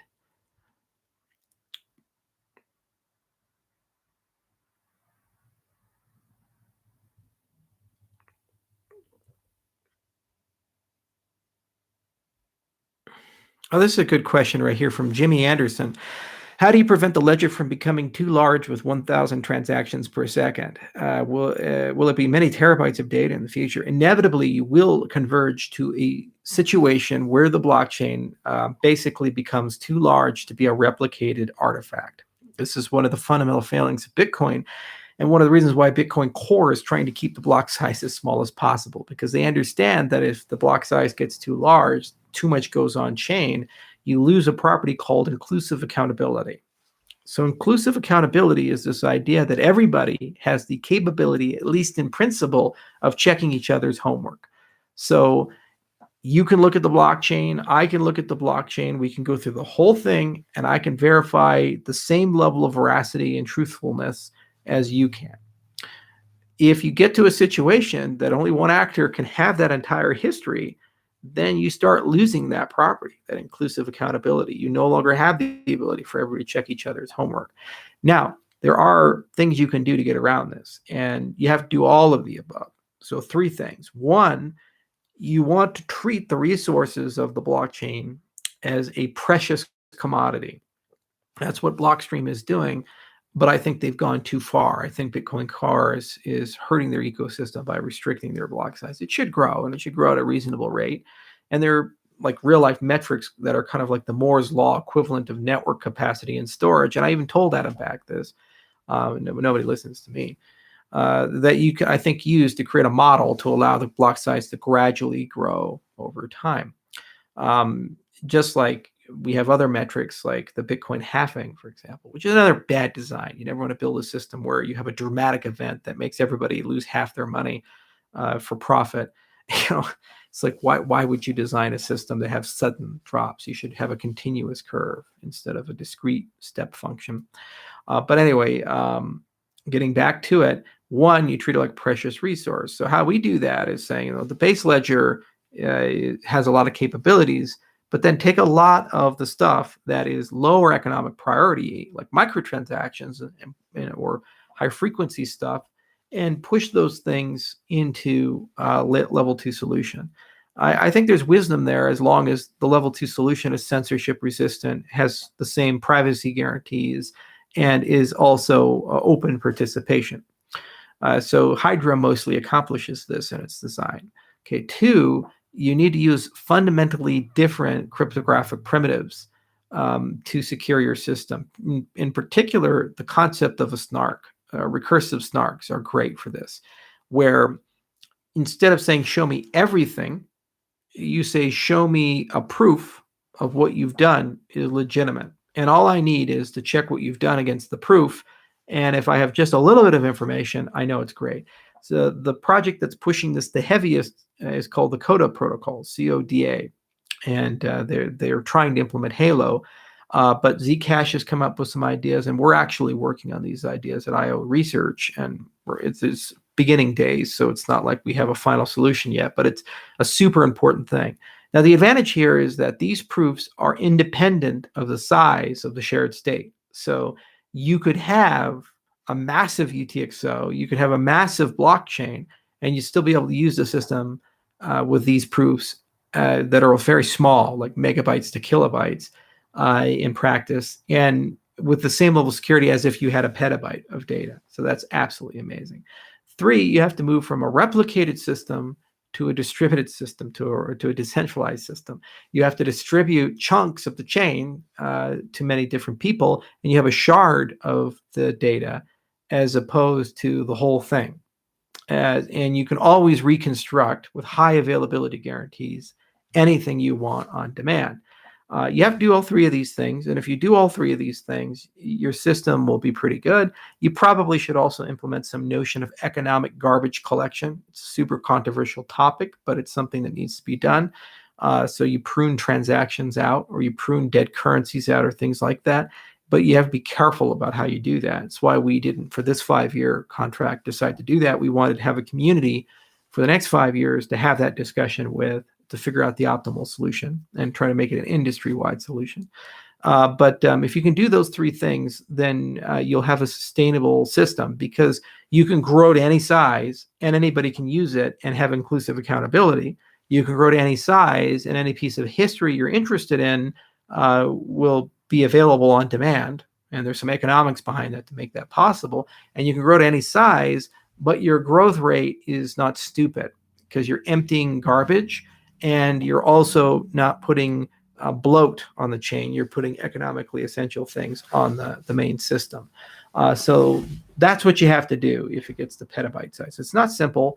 No protocol does this. None. Zero, zilch. It's a super hard problem, and it's a multidisciplinary problem. You have to have miracles in data structures, and miracles in distributed systems theory, and cryptography miracles, and a lot of network work, because you're talking about a network that's going to be moving a lot of data. So it's a hugely ambitious context, the kind of thing I would love to solve over the next 5 years, and we would have a gargantuan competitive advantage over everybody else. And that's what would get us to 1 billion users, or at least give us the ability to service 1 billion users.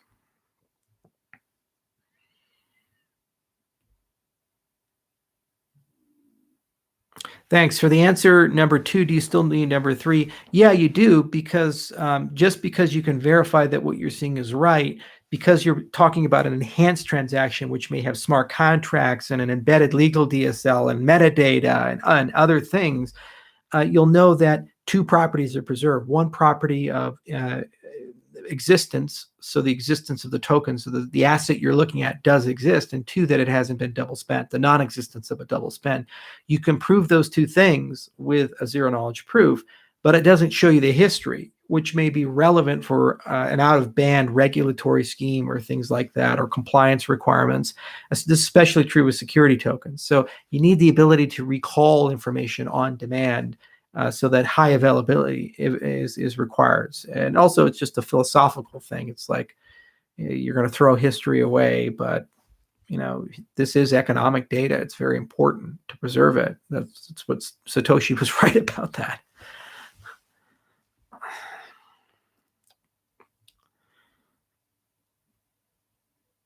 Why was Yella shelved? There were three requirements for that high-risk, high-return project. One was a demonstration that semantics-based compilation was fully automated.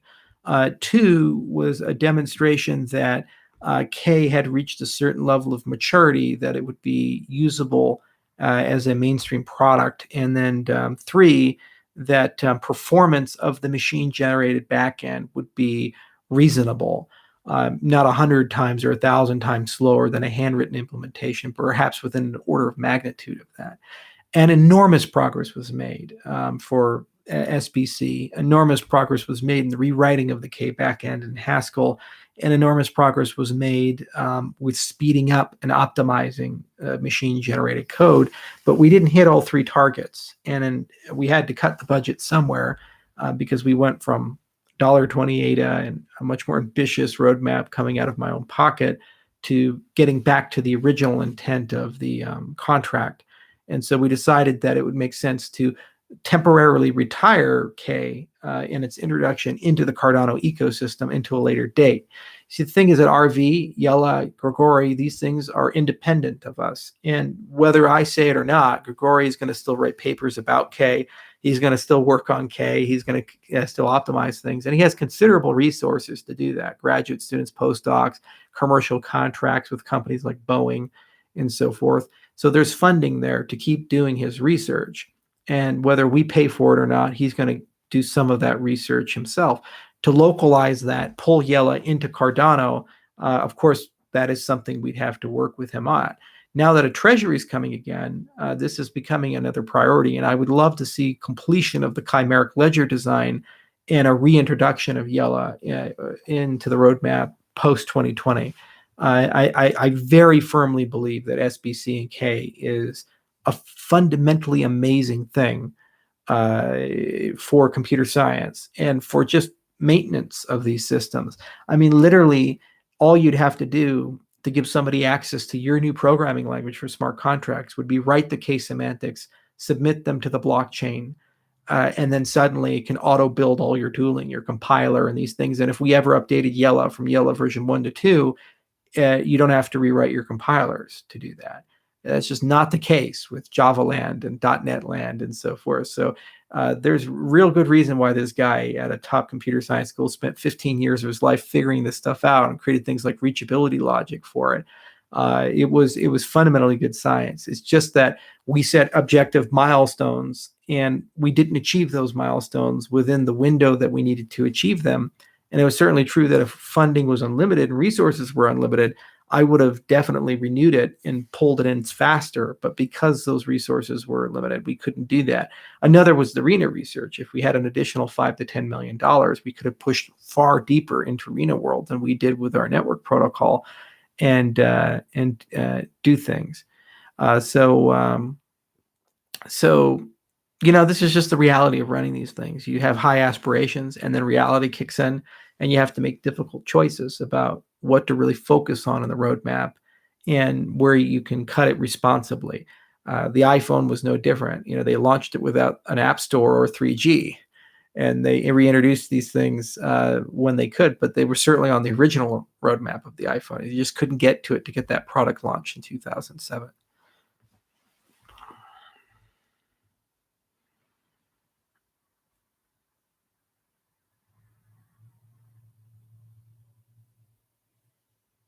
No, I am not a Muslim. I worship Odin.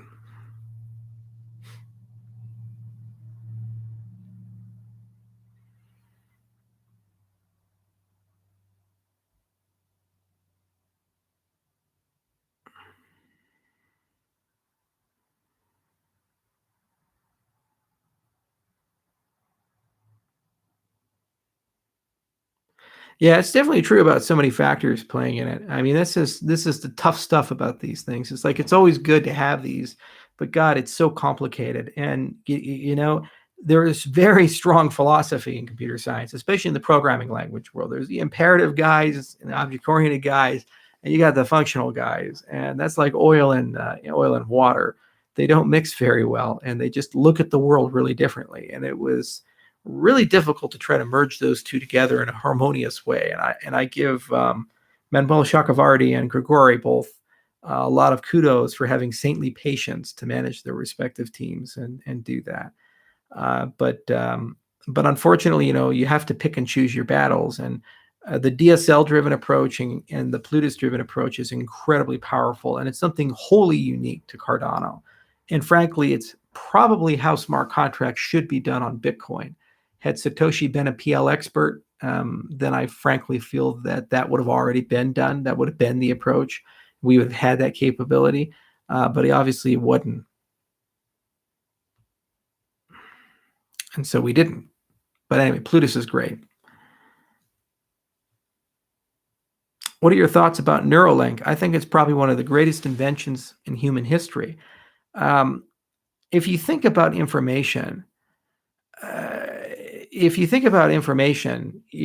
problem that we're constrained with is that evolution has only given us a very limited medium for input. We have our eyes, our ears, we speak, we can touch, and these are fundamentally low bandwidth channels. Imagine having the world's best graphics card, but then using that in a very old port. Like, for example, you plug it into like a USB port or something like that, a USB 2 port or something. No matter how powerful that card is locally, because the communication channel between the card and the computer is so slow, you are bound to that medium. So we think in language, we think in pictures, we think in audio, and these are all low bandwidth in a certain respect. And we haven't invented languages that are higher bandwidth. There's been some attempts to do that. Now, and like the Sapir-Whorf hypothesis talks about this. But anyway, Neuralink is saying, we're going to now drill a hole into your head. We're going to put wires into your brain, somehow make that work and not kill you or make you crazy.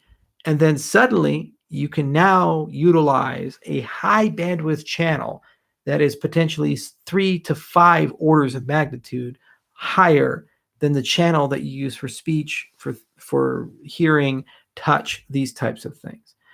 And the power of this is that if it works, it means you can take a very complex concept like, I don't know, Weinstein's theory of everything, or Einstein's general theory of relativity or something. It's a super complex concept that would take months of difficult study to understand the basic concepts of, and then package that in a new way and transmit it to somebody and have them get it in a way that's 1,000 times, 10,000 times, 100,000 times faster. That's the hypothesis of Neuralink at its core, everything else aside. Now, this is generation 10, generation 20 of the technology. But if you look at the evolution, like cell phones, you get a new generation every 18 to 24 months. So generation 10 is 240 months. That could be 20 years from now. And there's already a population where you get to play with that everybody's okay with that.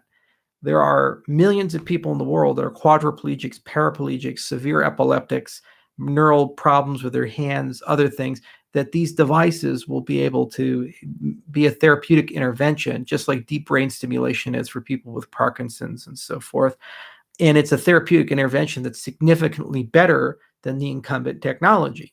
So there's a very strong biomedical incentive for implanting this in a cohort that will give you all of the data that you need to get to generation 2 and generation 3. And eventually there'll be generation X, which goes from medical to recreational.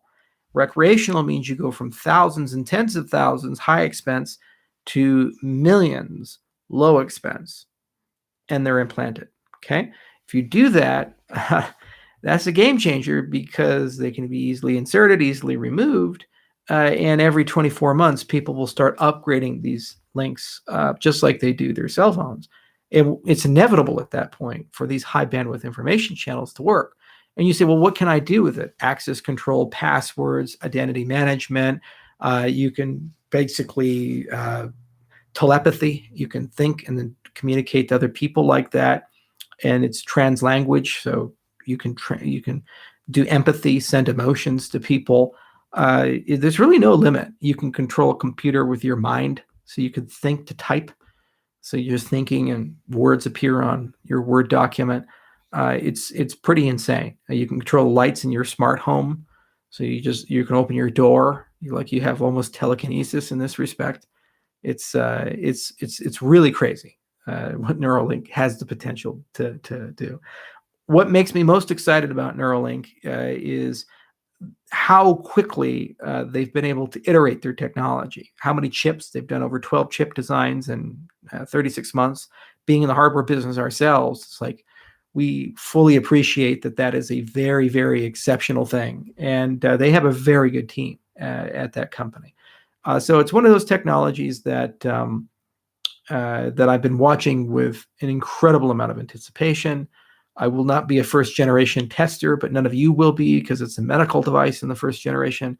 But certainly over time, that device will be very important to bring in. Now, that said, there are substantial security concerns. There are substantial concerns about privacy. This is not a technology that society is prepared for. Much like when CRISPR came out, it created a revolution in bioengineering. And people are saying, well, wait, in 20 or 30 years, this technology could be used to make bioweapons in a small lab at a very low cost with people who have moderate skill sets instead of a giant government lab, super high skill sets, very expensive. Okay. So barriers to entry go down, cost goes down. And what does that functionally mean? It means that you can do really horrible things on the asymmetrical side. So super careful about this technology. And there's a big wisdom gap with it. So we must approach it cautiously. Have you ever played Guild Wars? I did. It was actually, I think, the first free MMORPG. It was a very good game.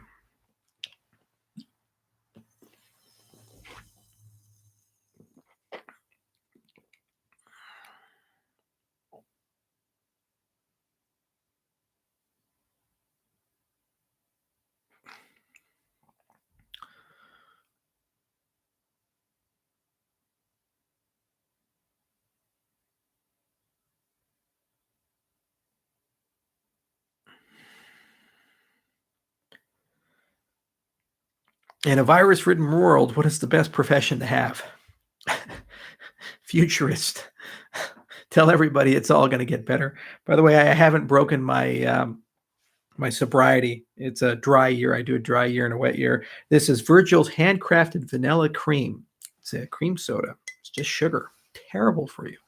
Terrible for you, but not alcoholic.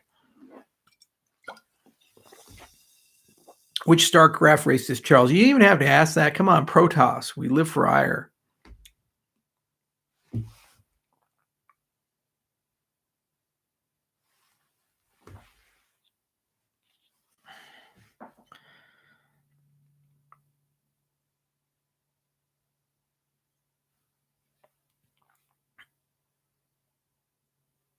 Unsubscribed.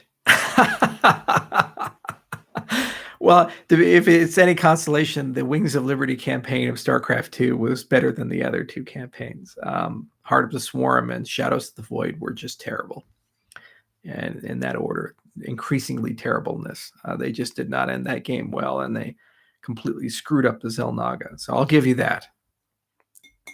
And yeah, Zerg are great, but let's be honest here. The Zerg were just a crude copy of the Tyranids from Warhammer. Come on, it's true. And the Tyranids were far, far better executed than the Zerg were executed.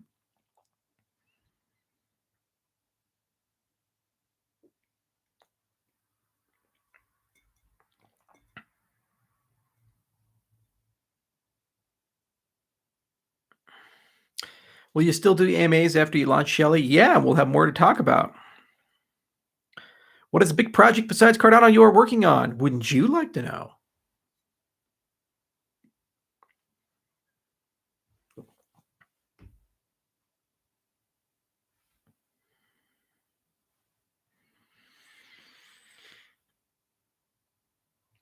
Did you ever play EverQuest or EverQuest 2? I did play EverQuest years and years and years ago. In fact, the creator of EverQuest unfortunately died. It was really sad. Gaming doesn't get enough credit. We tend to have this stereotype in society where games are just for fat nerds to sit around and just do stuff. But let's really think about this. There's two dimensions of gaming I think are incredibly undervalued. One dimension is that games are the last storytelling medium where you really truly get everybody's attention. I was at the movie theater before this quarantine happened watching a movie, and I had a girl to the left of me and another teenager to the right of me. I was at the movies alone, and both of them, while watching, were looking at their phones, texting people while the movie was going on. I'm just like, what? Why are you even here? Like, I'm here in the movie theater to watch a movie, to see a story. Why are you here? Why you're half distracted? You're like Snapchatting with somebody while watching the movie. And the same is true as television. The same is true as radio. All of these different mediums, even in conversations when you're talking to people, the other person is just like Homer Simpson's brain. Da da da da da da da da. It's just doing stuff, right? It's not real. Very few people are fully engaged. But then when you look at games, this is one of those examples where people get lost in them. So much, though, that they can spend countless hours enthralled, connected, deeply there in the moment. So it's the last storytelling medium that we have where you have the undivided attention of your audience. And that is so undervalued. And there are great examples of where this is so powerful, like the God of War franchise, for example. You're following Kratos going from just this really angry Spartan dude who's going on a crazy revenge trip all the way to an old man who is looking for redemption because he did legitimately really fucked up horrible things. And you feel for him and you just want it to work out, and it's not going to work out. And then he's got this kid and you're just like, oh God, how is this going to happen? And you're just emotionally connected to this character, and you're just like there, and you're in the driver's seat, living this experience, feeling this experience with Kratos. And you have these great scenes like when Bear McCready did Echoes of an Old Life, that soundtrack when Kratos is taking the old blades that he had when he was killing gods in Greece, and he has to grab these things so that he can go to hell and use them. It's just like, wow. It's like he threw his whole past away and now he has to go right back to where he started. This is something you'd expect to see in really high quality cinema, really high quality stories, great books that kind of come back again and again. And you're seeing it in a video game, and everything, the lighting, the sound, the experience is lined up perfectly. And that's 2018. Like, where the fuck is that medium going to go by 2030? So it's the best storytelling medium, and it's just getting good because of VR, because of graphics. Look at the Unreal 5 engine. You tell me that that's not going to be fun to play with. The other dimension is that we have all these sports like football and baseball and basketball and various things that people can play competitively. And for the most part, most people don't engage in that on a daily basis. You do when you're young, you play hockey and these things or whatever. And then when you get older, you kind of get out of it. And when you watch it on television, so it's a passive action. You look at competitive esports, everybody can play Dota. They can play League of Legends. They can play Overwatch. They can play multiplayer games and engage with other people and socialize with other people. And even though they can't play at the high competitive level, they still can play the exact same game that the other people are playing, and potentially with millions of people all across the world, and gain new experiences. This is unique to gaming. And there's just nothing else in society that exists that has those two things, that deep, intensive narrative connection, and then that ability to play with people all over the world, various ages and skill sets. And every now and then you actually interact with people. Bill Gates, for example, is an avid Xbox player. So if you're playing an Xbox Live game, there is a potential that the person on the other side is Bill Gates. The same for many politicians, the same for many captains of industry. Elon Musk, for example, is known to play Fallout and other games and some competitive games online. So there's a potential, very small and very remote, that on the other side of the television, you're actually playing against Elon Musk. Think about that. So I do love games from that perspective, and I think they got a bad rap because they were just tragically misunderstood.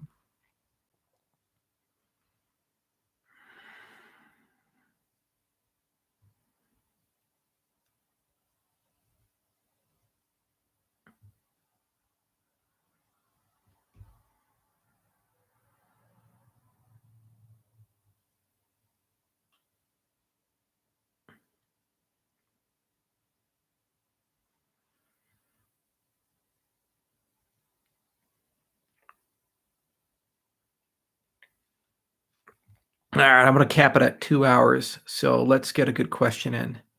Come on, give me something good, guys.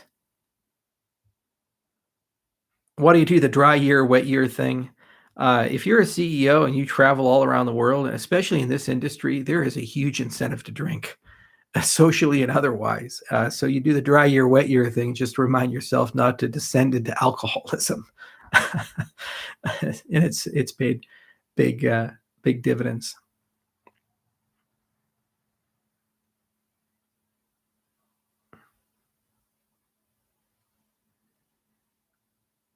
I already talked about Dan Larimer. Sorry, Steve. Said nice things about him.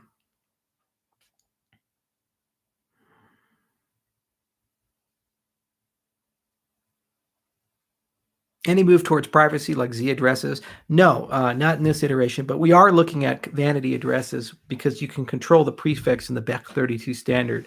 It'd be super cool for asset issuers to have their own addresses for their assets and for people to use different prefixes for different things like CMain for Cardano mainnet, CTest for that. So we are starting some discussions about what flexibility we have with that standard for prefixing.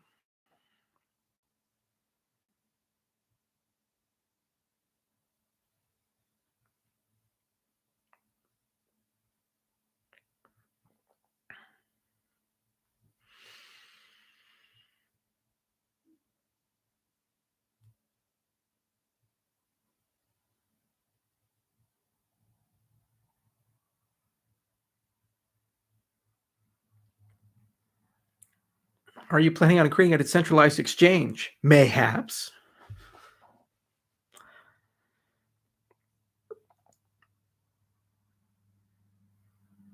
I'd have to say, between the meditation and the dry year, you seem to be the paragon of moderation and stoicism. I assure you, I have my vices. That said, I have been trying to gradually add more suffering into my existence. Recently, I've started using a shock key mat. It's also known as a bed of nails. I'm using the plastic one right now, but I'll upgrade to an actual bed of nails at some point in the future. And I'm slowly getting back into cold therapy. I was doing I was doing the liquid nitrogen bath where you go and stand naked in a liquid nitrogen chamber for a few minutes and freeze yourself. It was like negative 200 degrees or something. And I was getting good at that, but then the quarantine shut the place down. So I have to get some other supplier. And Wim Hof method is certainly interesting. So I'll get back into that. You can always find more ways of torturing yourself. And I seem to be pretty good at that. I do enjoy it. Must be a closet masochist.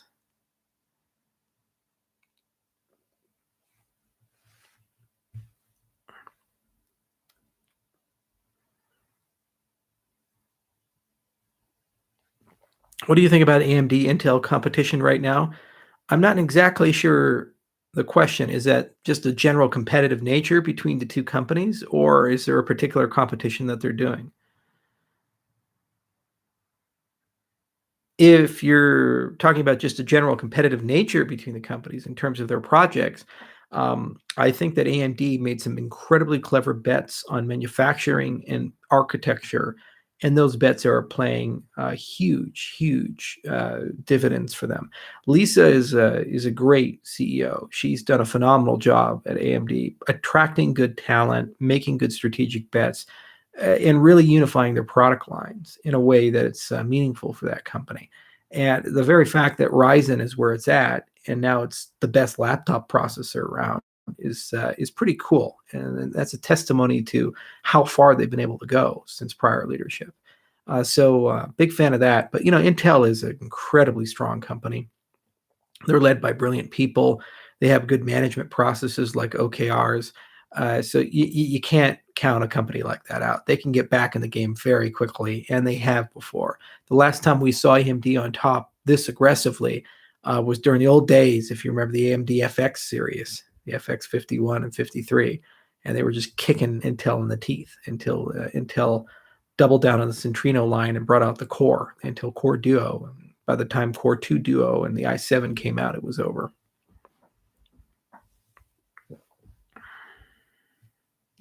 Charles, I'm a programmer. I'd like to start to learn program with Cardano. How do I start? We'll have a lot for you at the virtual summit. In the meantime, I'd recommend downloading the Haskell book and starting there. It's a good way to familiarize yourself with the paradigm of which people will be writing code in our space. And that's a batteries included experience. Is McAfee's privacy POS ghost coin? John McAfee, yeah, that's a good way of ending it. He's one of the most curious people in the cryptocurrency space. He's charismatic as hell and incredibly fun to interact with, talk to, watch, and he's just a shenanigans guy. Wherever McAfee goes, shenanigans follow. It's like a drama factory, and he's almost like the Willy Wonka. He's just like, what is he going to make next? What craziness is going to come out of McAfee's brain? And McAfee says stuff. I know who Satoshi is, or I know this, or I'm going to do this, or I'll eat my dick. And he runs for president. He just does stuff, and no matter what, he's going to do stuff. And I enjoy it. I really do. I think it's a lot of fun in the industry. Where you have to be very careful about this is that there are high standards and bars to certain claims. So it's one thing to run for president. It's one thing to just say stuff. It's one thing to claim, Satoshi or whatever. Okay. Does it really impact your life? No. It's another thing to say, I've built something that's private. Okay. If you claim that, that's fine. But we have very specific standards about that. And those standards, anybody can try to achieve. It's not like an ivory tower or something like that. The Monero guys get to play just as much as the Zcash guys, and they follow different approaches, and they're both making meaningful progress there. Okay. However, there are really strong definitions about linkability and your ability to de-anonymize and just basically how you build your anonymity set and the assumptions about how these cryptographic primitives work, whether it be a ring signature or a zero-knowledge proof or whatever, that you have to be very, very, very careful about. And even small flaws in the way that you do things can undo the entire system. And in some cases, in the worst of possible ways, where not only does it undo the system, it actually gives you less privacy than Bitcoin can. Okay, so you have to be super careful about this. And the thing that I disagree with McAfee the most about is that he tends to do things in a way that doesn't follow orthodoxy where it's productive for everybody. Like we have Chirkov's principle, which says the security of a crypto system should only rely upon the secrecy of the keys. You don't obfuscate the protocols in the system. It's just a bad idea. You don't get anything from hiding the crypto system you're using.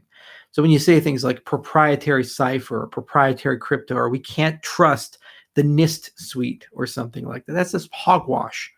Of course you can trust the NIST suite. First, it wasn't even built by the US government. It was built by independent cryptographers who are looking for fame and glory, being able to tell all their friends that they got to figure out the crypto that the NSA will end up using. Okay, so you can trust these protocols. They're in the open domain. They're peer reviewed, and people literally build careers by finding ways to break them or cause problems for them. Huge, huge brownie points. Believe me, whenever there's a problem with Intel SGX, every fucking time I go to CCS or Eurocrypt or crypto, there's somebody with a paper telling the world about that problem. Okay, you can't hide a secret in this space. So anybody who endorses proprietary protocols or opaque protocols or in-house protocols, I get a little concerned about if the process is not right. Second, if you claim you have a privacy coin, the privacy coin has to be built with very specific definitions and very specific standards that have to be able to stand in the scrutiny amongst the community of people who worry about privacy for a living. And in general, they're your allies if you engage them correctly, not your enemies or competitors. So I get a little concerned when I see McAfee make these claims like, I'm going to build this new thing, whether it be a hardware device or it be a new cryptocurrency. And then I don't see the next follow-on to that. By the way, I hold everybody to this standard, not just him. For example, David Chaum. David is a legend. He's a brilliant cryptographer, and his work is one of the founding fathers of work for big blockchain and Bitcoin. He invented DigiCash, for example. So David's recently created a project. I think it's called Elixir, and there's not a damn thing I can understand. And I've told David to his face that I don't get what he's doing, and I can't understand it. And I think he needs to do a better job of explaining it and going through the proper peer review process. I also, years ago, had dinner with Silvio Macaulay, and I said, by the way, there's some things in Algorand that need to be cleaned up. And he said, yeah, we'll get around to it. And to Silvio's credit, he did. And he published more papers, and he hired great engineers, and they've done some phenomenal work there. To David's not so credit, he has yet to fix all these holes that exist there, or at least comprehension things that exist there.